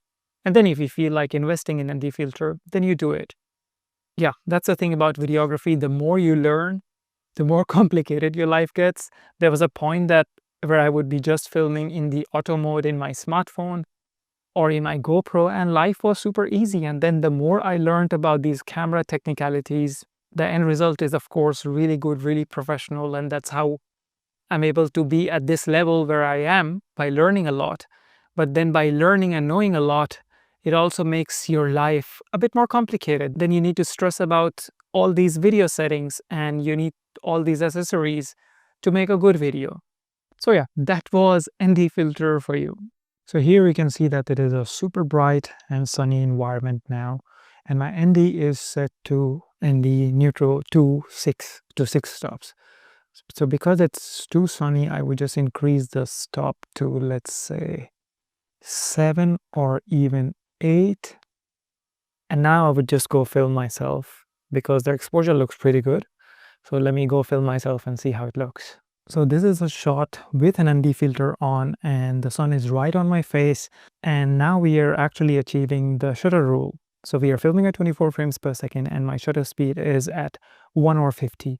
And now if I shake my hands like this, now you can see the motion blur. And that's the exact same blur I see with my own eyes. So it looks a bit more real. But without the ND filter, we cannot achieve this scenario. And that's why ND filters are really important if you want to make your videos look a bit more professional. Now it's time to learn framing and composition. Because if you learn this, the framing and composition of a subject, of an environment, of a landscape, that would turn your videography, or that would take your videography to the next level. The first rule of framing and composition is a rule of third, and this is how it looks. A rule of third is a rule in filmmaking or photography where we divide the frame into 9 equal parts. And what we do is we place the subject either here, here, here, or here. And if you place the things or the subject or the most important thing along these lines, then the video looks more cinematic, you can say. Because sometimes if you put the same subject in the center of the frame, it just feels like the framing is a bit incomplete. But if you place the subject on the 1/3 of the frame on either side, that just tells the complete story, that where the subject is going. And there's also one more thing really important, is that, for example, if you are framing a human, so if I am here on the rule of thirds, and if I am looking that side, so of course I'm following the rule of third, but then my audience, they don't know what am I looking at, The frame looks a bit more incomplete because here there's a lot of emptiness, a lot of concentration is here, but then as soon as I'm looking here, the frame stops at this point. But if I place myself here, and then if I'm looking there, or if I'm looking here, then that gives the audience a bit more idea of what is going on, where am I looking. Now, if you go in any movies or if you go in any documentaries, you would see that every time when there is an interview and when the subject is sort of talking to the camera, they are at an angle. And if I'm at this angle, then I would be placed here. If I'm at this angle, then I would be placed here. And that also I do in a lot of my shots. If the subject, or if me or whoever I'm filming, whatever side they're facing, I leave a lot of room on the other side. That also gives the subject a bit of room to breathe. Because if I just put myself this side, then it just looks a bit more incomplete. A lot of times in films, they use this kind of framing as well, where the subject is looking this side and you are sort of closing the frame here. And that creates a bit of drama. That creates a bit of curiosity in the movies. But I'm assuming that you are a beginner, and I don't think that you are making any sort of dramatic movie already, a Hollywood production.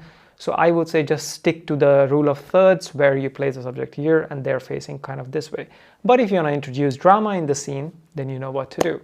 And one more thing really important with the rule of thirds is when you're filming a landscape video is this. If you are placing the horizon in the middle of the frame, it looks okay. But if you place the horizon on the top line or on the bottom line, then that gives a bit more information to the audience about where the subject should be focusing on. And one more thing where you can follow rule of thirds is when you're filming a talking head shot. For example, in this shot, I am placing myself here. I'm not placing myself here in the center.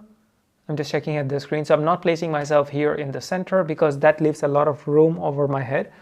I am placing myself here. So my eye is almost on the top line of the rule of third. So then there is a bit of balance in the image. Ideally, I should be a little bit higher, or I can bring this frame a little bit low. Yes, so ideally I should be here. So that makes the whole framing a bit more proportionate, because now you can also see my body language, but there's also not much room over my head, not much empty space over my head. So this is also when rule of thirds are applicable. And rule of thirds are also applicable when you're filming a vertical video. So when you're filming a subject, a lot of times I put myself or put my face in the center because I know that I want to put some text over my head, when I'm making an Instagram reel or TikTok. But if I don't have to leave any room for the text over my head, then of course I place my eyes on the top line of the framing. I would never place myself at the bottom of the screen because then there's a lot of empty space on the top. So that's when rule of third is applicable when you're filming a vertical video. Now let's talk about diagonal lines or leading lines. So a diagonal line or leading lines, they look like this. So what happens here is that if you really look at the image carefully, you would see a line crossing from one side of the frame to another. And that kind of looks like a diagonal. And what that does is that kind of directs viewers to the subject. If you see this frame, you can see that all the lines are leading towards the subject. And sometimes it doesn't even have to be human. It can also be a subject, or it can also just be a point of interest. Sometimes if there is something, for example, if there is a temple or there is a monastery at the end of the road, then the road can act as a leading line, which is leading towards the end point of interest. They don't always have to be straight. They can also be curved. They can also be spiral. I know it can be a bit overwhelming, but I would say if you learned about the rule of third, then I would say just go out or go in your backyard or go in a park and just film yourself or film other things. And just teach yourself a rule of third. Just practice on rule of third. And once you master that, once you kind of have that muscle memory, then practice leading lines, then practice the following steps. Yeah, because I am telling you, of course, all the rules and all the framing compositions at once. But for you, I understand that it's a new thing. It can be a lot of information at once. So yeah, just practice one thing at a time. And once you master that, then you move to the next one. So now we move to the next framing tip. Now let's talk about center framing. That's kind of almost exactly what am I doing in this frame. So a lot of times, as I told that previously, that yeah, you always have to follow the rule of third, but a lot of times center framing can be useful. And those times are when the subject is in the center and either side of the subject is a bit more balanced or it is mirrored. For example, if you see this scene, the subject is in the center and the things on the left side of the subject is almost the exact same as the things on the right hand side. So here rule of third wouldn't be applicable. You can also do center framing for buildings or landscape or even a human. And why I centered frame myself in this framing is because there is my, the screen of the computer here and there is a lamp here. So if I would have moved this side, the whole scene here would look a bit more empty. And if I would have moved this side following the rule of third, then this would be a bit of empty space. So now that if I am in the center, I am kind of balancing the scene. I'm also not making one side of the frame too messy, and I'm also not leaving another side of the frame too empty. So these things you have to also keep in mind, is that am I going to follow rule of third here, or am I going to do center framing? So how you can determine what framing to do is that just film yourself at different framing options and go in the computer or go in your laptop and just check which looks aesthetic. There is no hard and fast rule that you really have to follow just this rule by heart. That's not true. Filmmaking rules, they are good, but a lot of top filmmakers, a lot of top directors, they are always breaking the rule. And some of the shots, what they take is just so new because they are not following any rules. So these rules are good to remember or good to know about, and then you break it. Now let's talk about out of focus shots. So it would look like you are out of focus and the background is in focus. And when do we use those kind of shots? Those kind of shots are used when the emphasis is not on the subject, it is mostly on the background. Or for example, if I am looking at certain direction, then if I'm in focus, then the audience, they don't really know what am I looking at. So it's that time it's good to sort of blur the subject and then show the background or show where the subject is looking at to convey the story to the audience. So that's when you should be using the out of focus shots. A lot of times they use that in the movies. A lot of times, yeah, they use that in documentaries. So yeah, now when you go and watch a movie or a Netflix series or any sort of series, then you would know that, oh, actually, I know what kind of rule or what kind of framing methodology they're using. So now that we learned out of focus framing, let's move on to the next one. Top-down shots. Top-down shots are one of my favorite shots. They take a bit of effort, but the end results is just so good. The top-down shot, of course, they look like this. This can be a drone shot, or it can be a shot from a camera or from your smartphone. And why the top-down shot is important is it just shows the audience the subject or the environment from a really unique angle. Because how I look at you or how I look at things around me is just with the eye level shot. I never look things with the top-down shot. So that's when if you show the audience the top-down shot, then the audience can go, wow, this scene actually looks like this from way above. And one way I achieve the top-down shot is, of course, with a drone. But I also achieve top-down shot with another equipment called a C-stand. So a C-stand, it looks like this. Then you have to set it up. You put a sandbag so that the camera is not going to fall. And then you either clamp your camera on the top, or you can clamp your iPhone, because then it's a bit less risky, because iPhones are really light and they can be attached anywhere. So a lot of times I take top-down shots mostly with my iPhone, because if I put my whole camera setup on a C-stand, it can break or it's just really heavy. And I just love it. And sometimes I follow the rule of third on the top-down shot, or sometimes I just follow the center framing. It really depends on what is around me. So yeah, that was top-down shot. And now let's move on to the next one. Patterns and repetitions. This is not a tip of how to frame a subject or how to frame a thing. It's just a general tip that whenever you're filming a cityscape or a landscape, or whenever you're filming yourself, always look for those patterns in the image and then take a shot according to that pattern. And that would look really nice, because we have patterns like every day around us, but we don't really realize it. But if you have an eye to sort of find out that pattern in a normal day-to-day life shots and then capture that, that would really make the audience go, wow. So now that we have learned how to frame a subject, now let's talk about where should you place a smartphone or a camera to convey different emotions to the audience. So this shot is an eye level shot. So this shot wouldn't really generate a weird emotion in the audience, because this is how we see things throughout the day, and this shot just looks quite average. But if you put the camera or if you put the smartphone a little bit lower and film the subject from that angle, then the subject is of course at a higher angle. So that time the subject looks a bit more dominant. You would see these shots in a lot of superhero movies. So yeah, if you want to convey the emotion to your audience in your movies or in your videos, that the subject is a bit more dominant in the scene, then you can use this low angle shot where you're placing the camera at a low angle and the camera is facing up at the subject.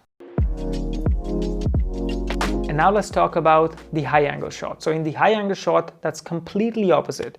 So here the camera is way above and it is filming the subject from above. So now the subject is at a lower level. So here the subject looks a little bit powerless.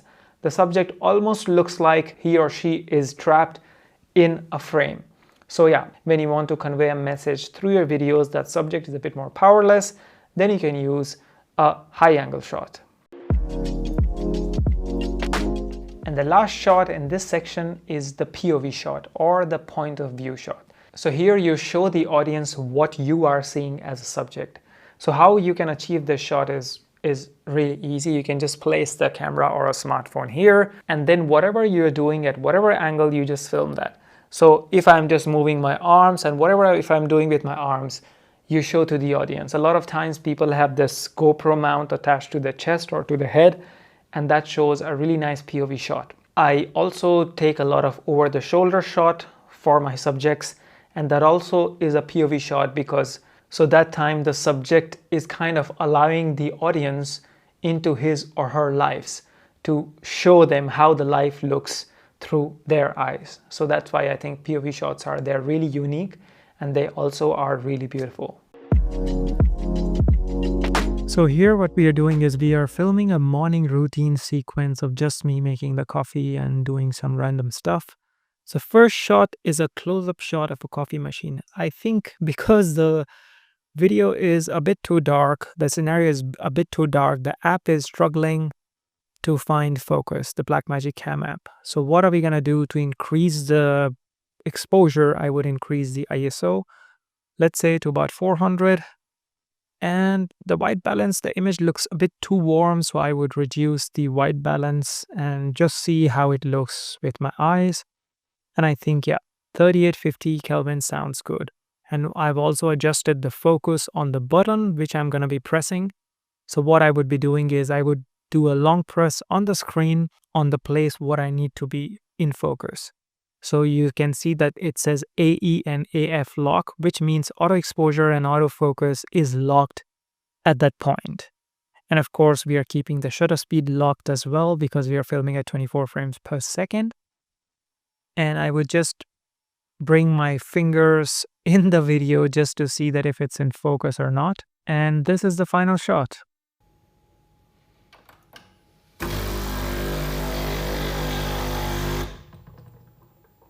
And in this scene, what are we going to do is we're going to be taking a macro shot.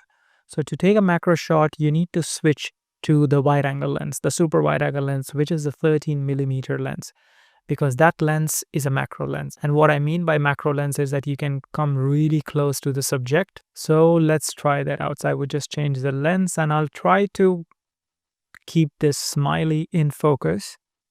And we'll see how that looks. And sometimes if it doesn't focus, you can just bring the camera front and back, because sometimes, yeah, the camera struggles to focus when filming macro. But as soon as you find a perfect focus point, just lock the focus. So I think here I found a sweet spot where I can just keep my camera next to the coffee machine. So it is not a tripod shot. So it is just a handheld shot. So I think the video is also a little bit dark, so I would increase the ISO value as well. And I would try to focus on the smiley again. See, I lost the focus here. So yeah, there's a lot of back and forth with filming in the Blackmagic Cam App. But yeah, that's the best option we have got. So I can see that it is still struggling to find the focus point, but I would keep trying. I would move the camera front and back. And then I think I can find a decent focus point now. So you see, if I move the camera a bit more closer, I found a decent focus point. So now I wouldn't be moving anything. And yeah, this is what the final shot looks.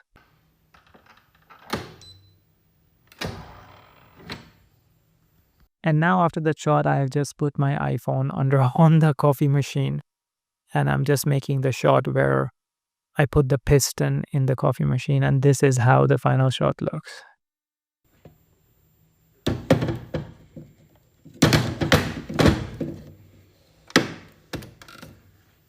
And here I want to make a shot where the coffee is coming out of the machine. So what I would be doing is I would try to focus on the piston from the exact point where the coffee should be coming.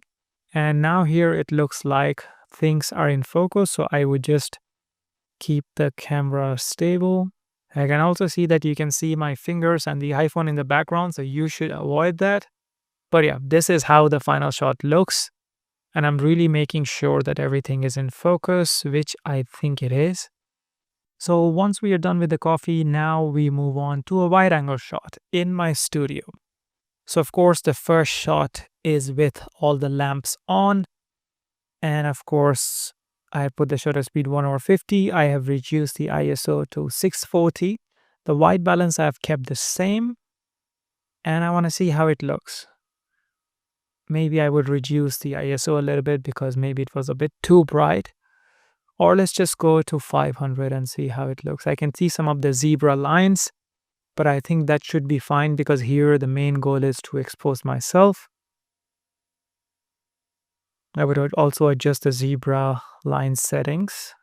But the main goal of this shot is to, of course, I would walk in the room and then I would turn on the light. But of course, what we have to do first is that we have to set up the exposure according to how it is when the light is on, because that would be our final shot. So that's what you should be also keeping in mind. Because if I set up the exposure according to the scene when the light was off, then the scene might get a bit too overlighted when you turn on the light. So you have to always make sure that expose the scene according to the final shot. And this is how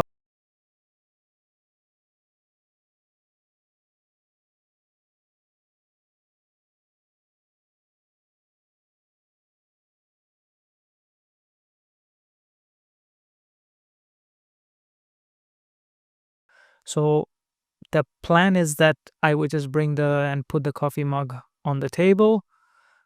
But what I want to do is that I want to already set up the focus on the mug so that when I put the mug, then the focus is on the mug. And when nothing is there, then all the things behind the mug is blur.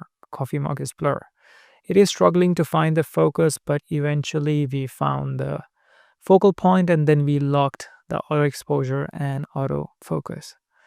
And now let's press record. So here I would, of course, take out the coffee mug.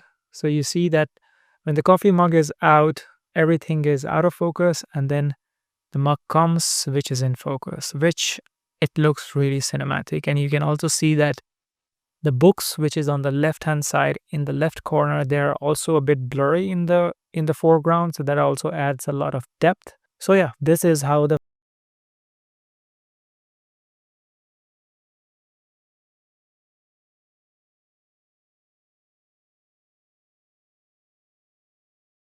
want to do is I want to have a close-up shot of my face or a medium shot, let's say, of me just coming and sitting on the couch and drinking coffee. So I have set up the focus on the chair where my head would be. I have locked the shutter speed to 1/50.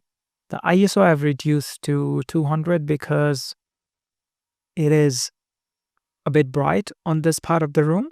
So I would just lock the auto exposure and auto focus. And yeah, let's take the shot and see how it looks.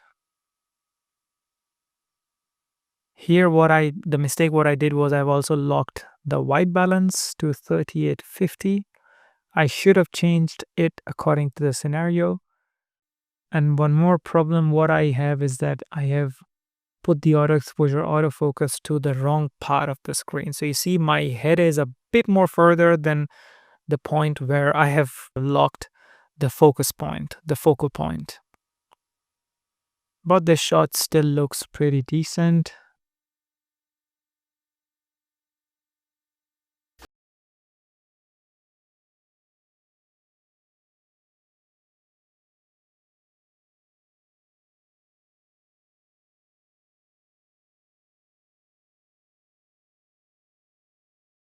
But what I want to do is I want to make a shot where I want to show the audience that what am I looking at? So to do that, what you can do is you can lock the focus outside. And that's exactly what am I doing. So I'm locking the focus outside so that I am in the foreground, but I'm a bit blurry. And then it would just show to the audience that where am I looking at, because outside was a bit bright. So that's why I have reduced the ISO as well. So I can see that 64 is pretty good, but I also don't want myself to be super underexposed. But yeah, let's try at 64 and see how it looks. So you can see in this shot that the focus is locked outside. So it's a really good representation of out of focus shots that I'm showing the audience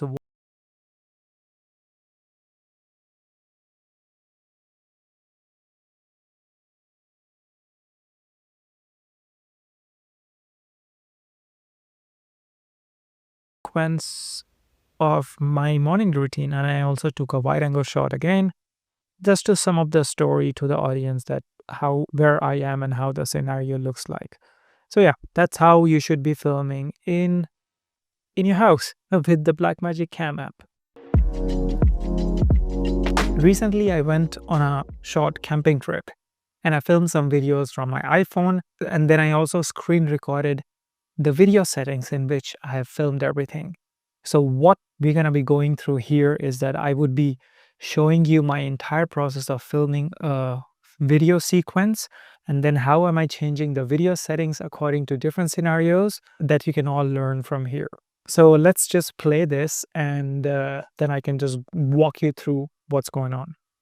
And all the videos, the final videos, they're all in the description. So if you want, you can use them for color grading or just to see how Apple log files they look. So in the first scene, what am I doing is I'm just filming a wide angle shot just to establish the scene. But then I realize that it's a bit bright. So I am reducing the ISO, because what we have learned is that if it's too bright, then reduce the ISO number to its lowest. If it's too dark, then you can increase the ISO number. And here what's also happening is that I'm using my ND filter, the neutral density filter, in front of the iPhone. So that is helping me to keep the shutter speed 1/48, what you can see here. And I have locked the shutter speed. So what all things I have locked is the shutter speed at 1/48, because we are filming at 24 frames per second. We are filming with the main lens, which is the 24mm. The white balance is locked as well. Usually outdoors when it's sunny, then I keep the white balance to 5500 kelvins. And of course, I'm reducing the ISO to 80. And this is how the shot looks. So I'm just recording, still adjusting, and here I'm also making sure that the camper van is on one side, like on the rule of thirds, it's not in the center. And then there would be a walking shot of me. So whatever shot you're seeing, this is color graded. So I've just converted the Apple log file to Rec 709. I would be giving you that conversion LUT as well. So with one click, you can go from Apple log file to the Rec 709 video like this. So here I'm just opening our back kitchen of the camper. So that was the first shot, with the wide angle shot, just to establish the scene. The second shot I want to do is a bit of medium shot. So I'm just moving the camera here. And here I would be, taking out the gas stove and putting it on the kitchen shelf.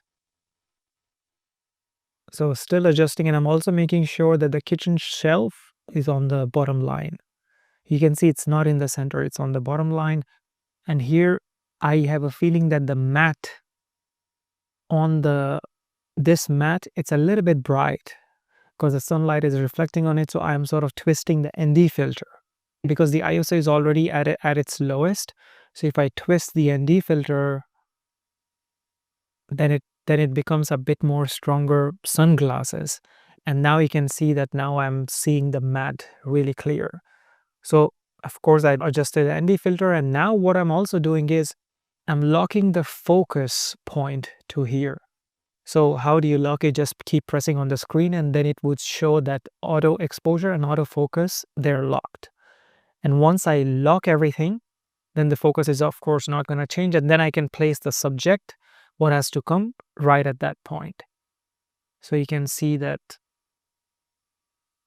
even if I'm going in the background, the focus is not changing, because if I didn't lock it, the iPhone would quickly focus myself. So it's also a really cool shot. What people should be using in their videos is that you can sort of lock the focus at some point and then show some sort of movement in the background, because that introduces a bit of curiosity in the videos.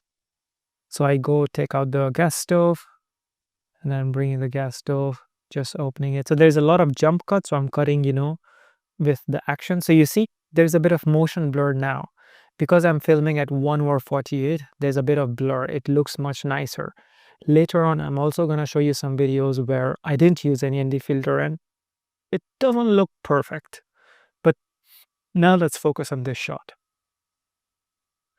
So here, of course, everything was nice and good. I turned off the recording. So that was a medium shot.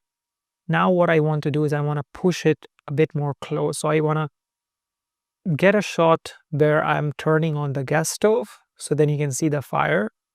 But I'm trying to focus on the fire point, but it's not really focusing. And it was also a bit dark, so I increased the ISO. But I'm trying to focus there. It's not really focusing. It's focusing here.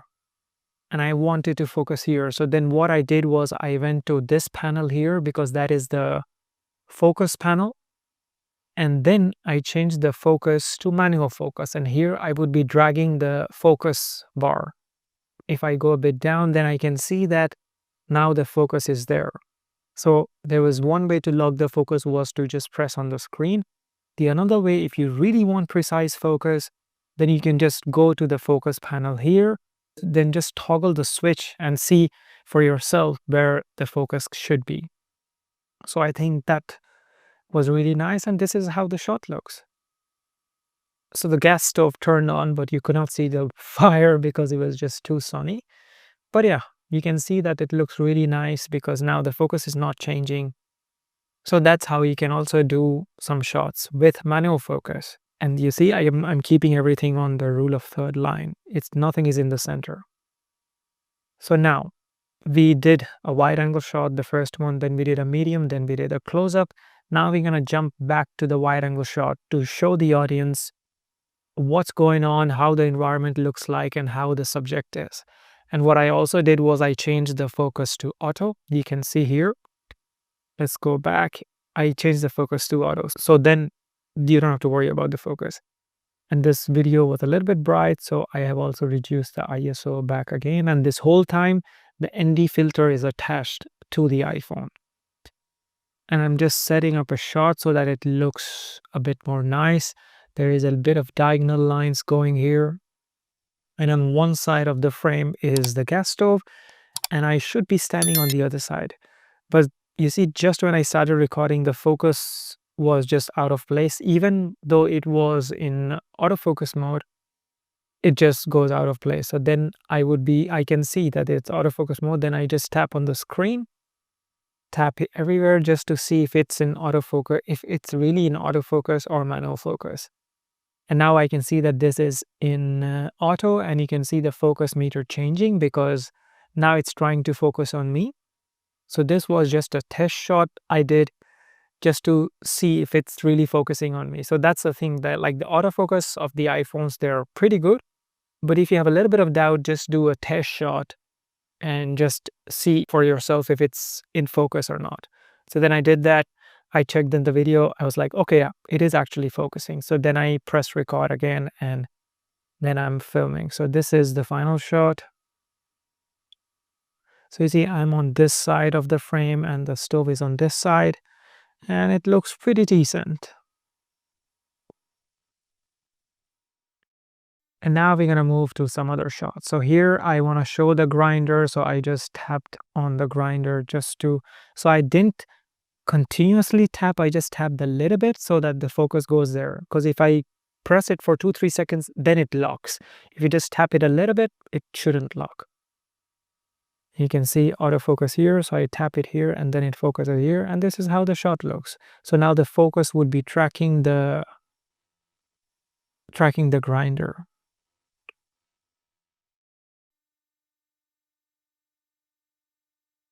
So that is how the shot looks. And now I want to focus on the AeroPress as well. So the camera is focusing on the AeroPress, but I would just tilt it a little bit up. And this is how the shot looks. So you can see that I am blurred in the background, and here the focus still is on the AeroPress.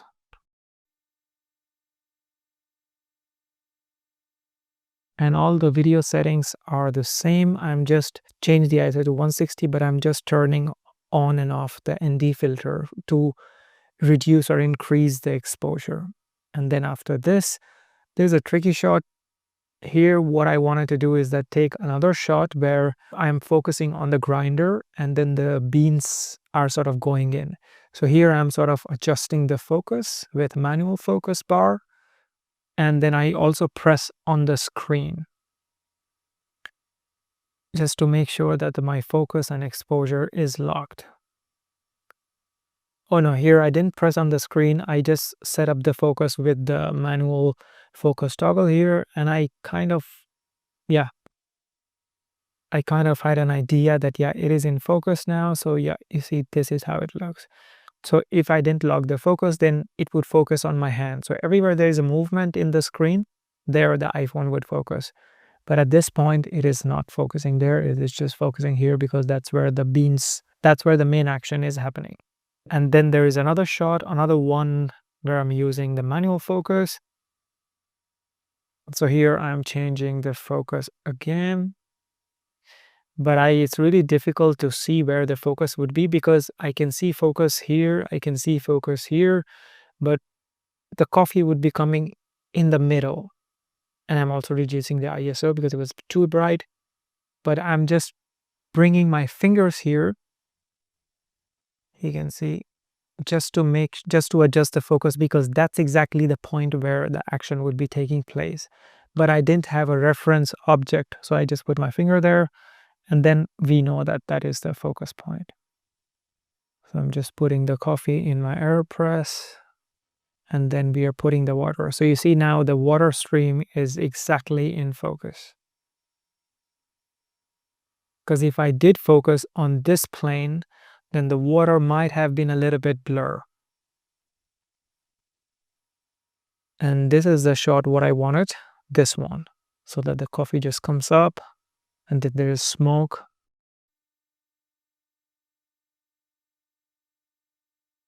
So that was it. And now we are doing a top head shot. Of course, if we go back, I adjusted the focus. I just pressed on focus on the coffee here. And now this is how the shot looks. And now we are go back to the wide angle shot. I'm just keeping all the parameters the same. It is in autofocus.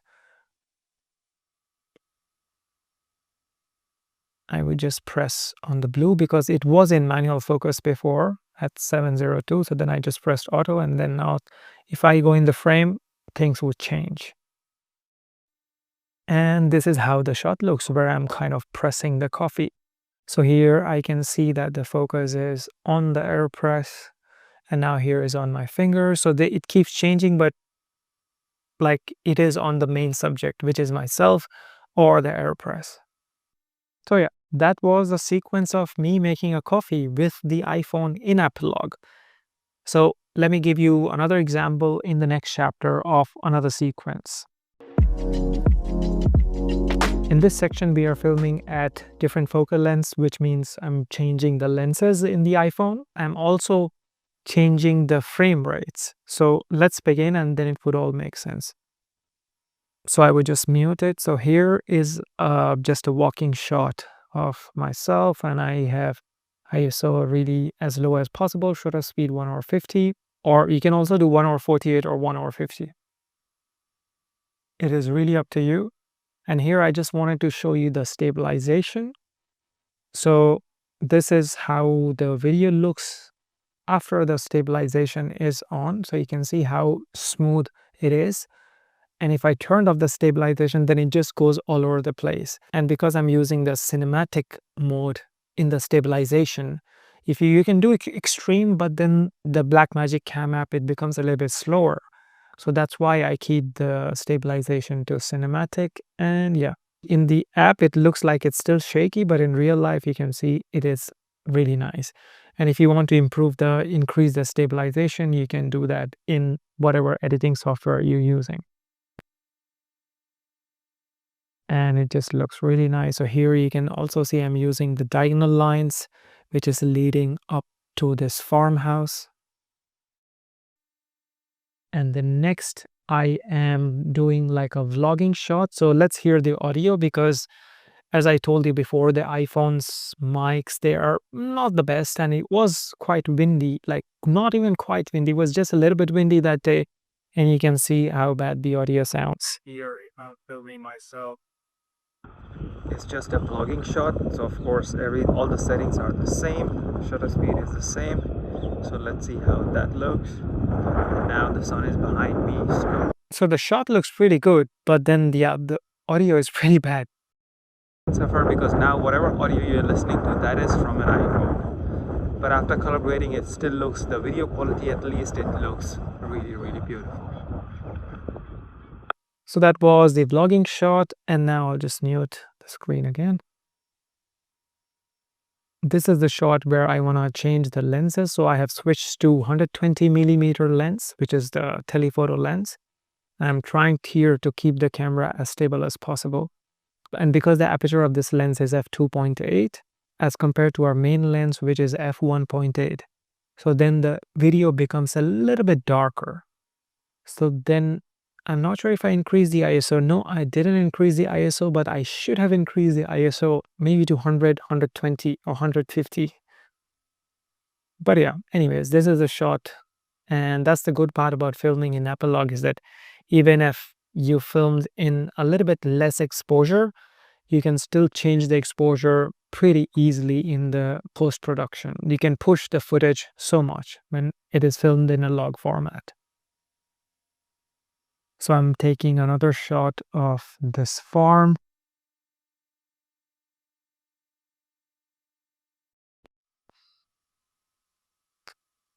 Everything from the zoom lens, it just looks really pretty. And here I actually realized that it might be a little bit dark shot. So then I kind of increase the ISO to 100, or I'm increasing maybe a bit more. Because here, if you see my histogram, it should be a little bit on the right. It shouldn't be towards the darker side. So that's what I saw. And then I sort of increased the ISO. And the more you increase the ISO, you can see the change in the histogram. That is, it shifts more towards the right. And this is the final shot. So we are filming everything in the telephoto lens. And here we have another shots of more sheeps. I am not changing any video settings, and they look pretty good. So I also tap on the screen. I'm not locking the focus, but just tapping on the sheeps to, adjust the focus on them. Not locking it, just tapping there. And now we are back at 24mm lens, the main lens. So here what I want to do is I want to change the frame rates. So what I would be doing is I would just click here, the FPS, which is frame rates per second, and then increase it to 59.94. And just when I increase it to 59.94, my shutter speed changes to 120, because that is when it's following the 180-degree rule, that whatever your frame rate is, the shutter speed would be double of that. And Blackmagic Cam, it does it automatically. And the shutter is still locked at 1/120, which is pretty good. But then the higher the shutter speed, the darker the image becomes. So we might have to increase or reduce the ISO. But let's see how the video looks. So this is all filmed in 60 frames per second. This is how the video looks in a normal speed with 60 frames per second. And if I slow it down in DaVinci Resolve, then this is how it looks.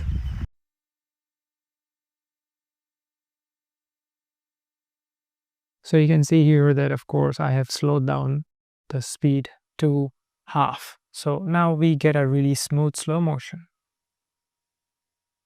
So that is how you can film slow motion in the iPhones as well. And now I want to show you one shot here. So I'll just drag it in the timeline. And this is the shot without any ND filter. So if I just play it on full screen, you can see there's so many jitters. You can see it's not really smooth. The board, there's so many jitters on the screen. And that is because the shutter speed is really crazy high. And I want to also show you another video at the beach. So here I was at the beach, but I didn't bring my ND filter. So we open the Blackmagic Cam app, and here I increase the shutter speed super high. But then what you can also do is that if you're not sure what the shutter speed should be, you can just tap on the screen. See, if I just tap on the sand here or on the subject here, then the exposure here is a bit more balanced, but then the brighter areas, they get overlighted. You can see the zebra lines. But then if I tap here on the brighter side, then this gets a bit dark. So you have to find a place in the screen which is the balance between the brightest areas and the darkest area. And you just tap there, and then Blackmagic Cam kind of adjusts the exposure according to that. And here I can see that the exposure is adjusted, but we are not following the 180-degree rule there. The frame rates should be where the shutter speed should be double of the frame rate. So that's why here the shutter speed is just crazy high. And I will show you the main shot. So if something is really static, then you wouldn't see those jitters. But if something is moving in the frame, then you see the jitters. So if you don't have an ND filter, if you forgot your ND filter, then try to film the shots where there's not a lot of crazy movements going on in the screen. Here we have another shot of bicycles. So we are cycling, and you can see, like, you cannot really see with the normal eyes, but I can see it, that there is a lot of jitters. And even if these hairs which are flying here, there would be a little bit of blur. There would be a little bit of motion blur when the hairs are flying. But it is not because I am filming in the auto shutter speed, so the shutter speed is 1/10,000 or so. But the footage, it still looks really nice. But yeah, if you want to really take it to the next level and make it look really, really cinematic, then you should be using the shutter speed. But if you're just filming a travel video just for memories, or just if you just want to make a casual video, you can still get away without the ND filter. And here I've just used, in all these shots, I've just used just the auto exposure. So yeah, they look pretty good. And if you want to have access to all these shots, they're all in the description. So you can also, play around with the color grading. So in this section, I'm going to be giving you some tips on how to color grade your iPhone videos. In the first half of this chapter, I would explain you how to color grade a normal video from an iPhone. Like this video, I'm also filming from an iPhone, but I do some tweaking to make it look a little bit more professional. And once we are done figuring out how to film from a normal mode of an iPhone, then we're going to jump on to Apple Log. And now I would teach you, or I would give you some tips of how to convert Apple Log videos, which is like a flat profile, into cinematic videos. And I would also give you my secret LUTs, so you can just slap on those LUTs on any video editing software, and then it, like, with one click, your iPhone Apple Log videos, they would just look like they're filmed from a professional camera. And all the color grading I'm doing in DaVinci Resolve, but the process, the mindset, that you can implement on any video editing software.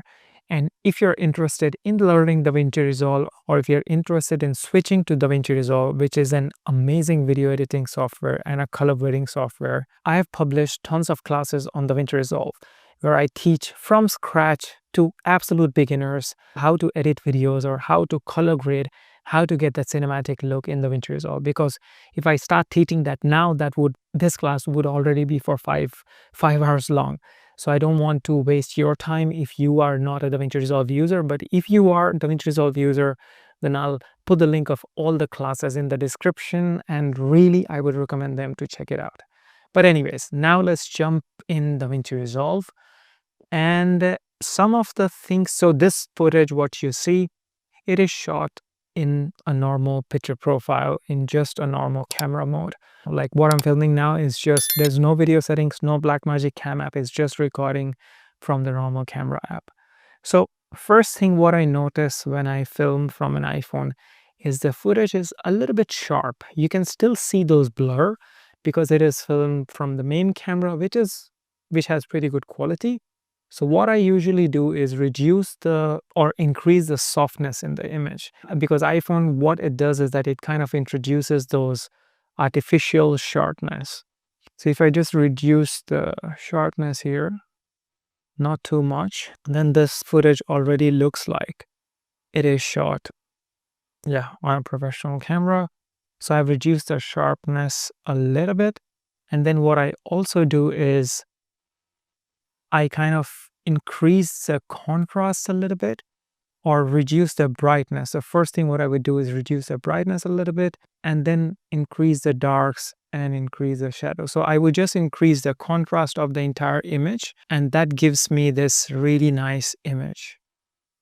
So if I just turn it on and off. So this image was also fine, but yeah, it's really subjective color grading. But the first tip is that you should reduce the sharpness of the image. Like this, the color, it comes out, the skin tones, it is just really amazing from the iPhone. So I don't even think I had to do anything in here.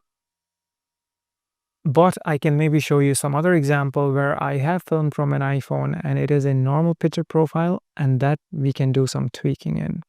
So let's say this image. So I have this image, what we filmed in my backyard. So I'll just import in the software. So you see how nice and cinematic it looks. Here I can of course increase the saturation a little bit and sort of bring the blacks down. So blacks in any video editing software would be named as black. In DaVinci Resolve, it is called lift. So I'm just bringing the lift down, just increasing the contrast in general. So if you increase the contrast, then the picture, it just looks a bit more bright, a bit more punchy. There's like, look at the difference, what we achieved. I just increased the saturation a little bit and increase the contrast. So of course, if you're filming in the normal mode, first step is to reduce the sharpness of an image. Second step is to increase the contrast. That you can do by reducing the black and increasing the exposure of the image. See if I scroll further as well. Look at how nice it looks. If I go full screen, this is before, this is after. So this already looks like it is shot on a professional camera. But yeah, there are so many LUTs and so many filters that I would provide you that you can use on your iPhone footage to make them look good. So if I go in my LUTs panel, I have this Rec 709 LUTs, which I can just put it on the iPhone and I can just hover around the LUTs and see which one is nice. I usually like the LUT 10. It gives that really nice and summer vibes. You see, with just one click, it looks so cool. In 3 steps, you can get good videos when you're filming in normal picture profile. First one, reduce the sharpness. Second one, increase the contrast. And third one, use any type of LUT, and that would just change the game. But if you want to color grade everything from scratch, I would really recommend my color grading course, which is just in DaVinci Resolve. So if you're a DaVinci Resolve user, consider yourself lucky. And I'll put all the description of the class in the description below. So now let's jump on and edit the epilogue videos. So what is an epilogue? What I showed you before is it is just a footage which is a little bit desaturated. So the first step when we use any sort of log photos or videos is that first step is to convert them into Rec 709 picture profile. And Rec 709 is this picture profile which looks normal to our eyes. So how do you do that? So in DaVinci or in any other video editing software, how people do the Rec 709 conversion is with a LUT or with a filter. And that filter should be the first thing you should be doing when you're color grading the epilogue videos. So I have some of the filters what I've given to you. So some of them are named this one. one of the most important filter is baselit epilogue primary. So this I've gotten from Apple website and it does wonders. So let's check it out before and after. So this is the full screen. This was how the footage looked before. This is after. I can tell that the footage is a little bit desaturated, which is a demerit of this LUT. But of course, because we filmed in log, because we filmed in the best video settings, you can always just increase the exposure. So I'm just increasing the exposure by changing the gain of the video. I can increase the exposure. Here you can see I can also increase the shadows. So here you can see just with one click, I change the exposure, and of course, we have transformed the video into a normal looking picture profile. And this already looks really nice. That's the good part about iPhone cameras, is that the video quality, what they produce, if it's filmed in a really good light, is just so satisfying or so good. And this can already be a video for any sort of YouTube vlog or for anything. So yeah, Apple's, they are really getting better, the iPhone cameras. Let's do the same step on this. So if you don't know, what you can do in DaVinci Resolve is, if you just go grab still, then you go to gallery, then you can just put that same setting on the next videos. And I'm going a bit fast because this is not a DaVinci Resolve color grading tutorial. This is, just how to get beautiful videos, beautiful color grading from an iPhones, and that's what I'm just giving you some tips. So first thing what we did here was converted the video. So of course, that's the first step. Second step is you can change the white balance, because I can feel that here video looks a little bit pinkish because maybe we would have chosen the wrong white balance when we were filming. So I would just move it towards greens, and here also I would just move it a little bit towards the blue. And this is how it looks after we change the white balance. There's that really subtle change. And then the third one is, of course, increase or reduce the exposure. So here I can see that the exposure here, it's a little bit dark, outside is a little bit bright. So maybe I'll try to increase the exposure a little bit, and here reduce the contrast. So you can already see our video looks so nice and punchy after we have converted to a Rec 709 video. And after that, if you feel that the footage is a little bit desaturated, you can increase the saturation as well. There is a really advanced way of increasing the saturation in DaVinci Resolve, but in other video editing softwares, you can just change the saturation like how you would usually do. So sometimes the footage what comes out of epilogue, that is not the most saturated, but if you like that saturated look, you can always do that.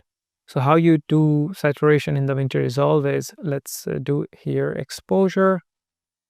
Just label a note. How you do saturation in DaVinci Resolve is, you go color space, then you go HSV, and then you go to channels. You go disable channel 1, disable channel 3, and then now you can go to gain, gamma, or lift and increase it, and then the exposure changes. So if I go full screen, and this is before, this is after, so you can see that there's a bit of colors now popping in the video. So you see how nice it looks. So let's do this saturation. So all the notes went down. So this exact same step you can follow in any video editing software. And then lastly, if you want to put any LUT from our Rec 709 collection, you are welcome to do so. So if I just hover the LUTs, hang on, I will just disable the LUT panel. This looks good. The 10 is really my favorite, but for the sake of video, let's just try this Rec 709. And what you can also do is, let's go to the nodes. You can increase the intensity or the opacity of these LUTs. So you don't have to use the LUTs at 100%. If you just use it to say 50%, then you can see how nice it looks. And this video we shot in my studio just here, and you see how nice it looks. So this was before epilogue. This is after. Like, you see how nice and cinematic and pleasant it looks. So yeah, with just a few clicks, you can achieve those beautiful looks. So what I would do, I would just grab a still from this and I'll try to paste this on this video. So this was near Amsterdam. Let's go to color grading and let's paste it. So yes, we have pasted the setting. It looks really good. In my opinion, the exposure is a little bit dark, so I would just increase the exposure a little bit. So you see how nice it looks. So this is how the video was before, this is after. So yes, and when you're filming in Apolog, you don't need to reduce the softness because it's already quite good. It's already quite soft, the videos which comes out of Apolog. So yeah, few steps. The first step is to convert the video from Apolog to Rec 709. Second step is to balance the white balance to make it look or to go for the look what you desire. Third step, you can change the contrast by changing the blacks and the exposure and the whites. And then fourth step, you change the saturation, like how we just did in DaVinci Resolve, or you can change the saturation in your video editing software. Sometimes it's not really needed to change the saturation. Just because I've told you don't have to do it, sometimes, and most of the times in my experience, it is needed. So I do that. And then lastly, you put the LUT, whatever LUT you want. And let's check out this video. This we filmed when we just went to the camping. I would just get rid of the audio. Let's keep this as a hero frame. So here what I would be doing is I would just go to LUTs and I would convert the Apolog LUT, but I've also provided you with some other conversion LUT. So the LUT what I gave you, that is from Apple official website, but I've also a LUT to convert the Sony log, my professional camera's log videos into Rec 709, and that also works really good with iPhone, surprisingly. So what I would do is that I have provided you with this LUT, Sony S-Log3, S-3, like this one I have provided you. If you just double click on that, look at this your video. This was before, this is after. But I think this video still needs some work. I wouldn't change the white balance now because I don't really know how exactly it is looking yet, the final video. So let's say this is the frame. Here what I would be doing is I would have to reduce the exposure of the entire image, because sometimes that happens with Apolog. You are shooting and you can film by mistake in a little bit overexposed setting. So with any video editing software, you can find these curves, and what you can do, you just pull it from the center.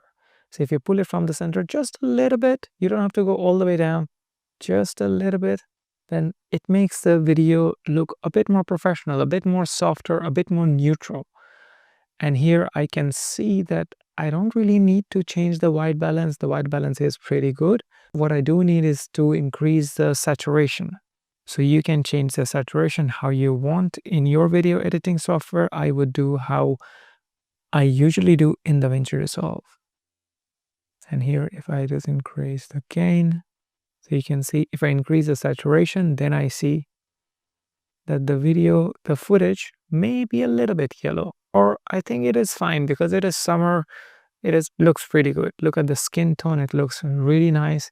And I think this setting can go really nice on this footage as well. That is already here on this footage as well. Gallery, let's view this. I think this video is a little bit towards a bit more green because I can see the road was, when I saw the road was white or gray. So maybe it needs a little bit of pink in the video. And maybe a little bit of blue. So you can go full screen. This was before, this is after. So you can see these whites on the road, the stripes. They were a little bit greenish. Now we have changed it to white looking.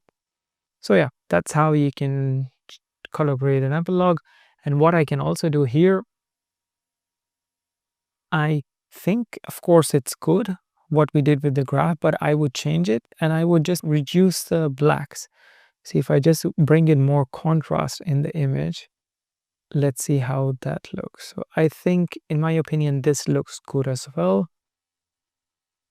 Yeah. So can you believe it that this was shot on an iPhone? That's crazy. And now, if you want to put any LUT, of course, we can do it. So I've also provided some of my custom LUTs, what I have made by myself. So let's try those as well and let's see how that looks. So if we go to just everyday LUT, look at this. With one click, you can get those cinematic look with your iPhone videos. This is crazy, right? Like, and let's try the everyday too. That's a bit more green. See, that's the thing with LUTs. Not all the LUTs go on all the images. Cinema blues, that is a bit more dramatic, a bit too much in my opinion. But if something is a bit too much, you can always reduce or increase the opacity. But everyday V1, it looks really good. So maybe we do grab still and we can use that on some other footage.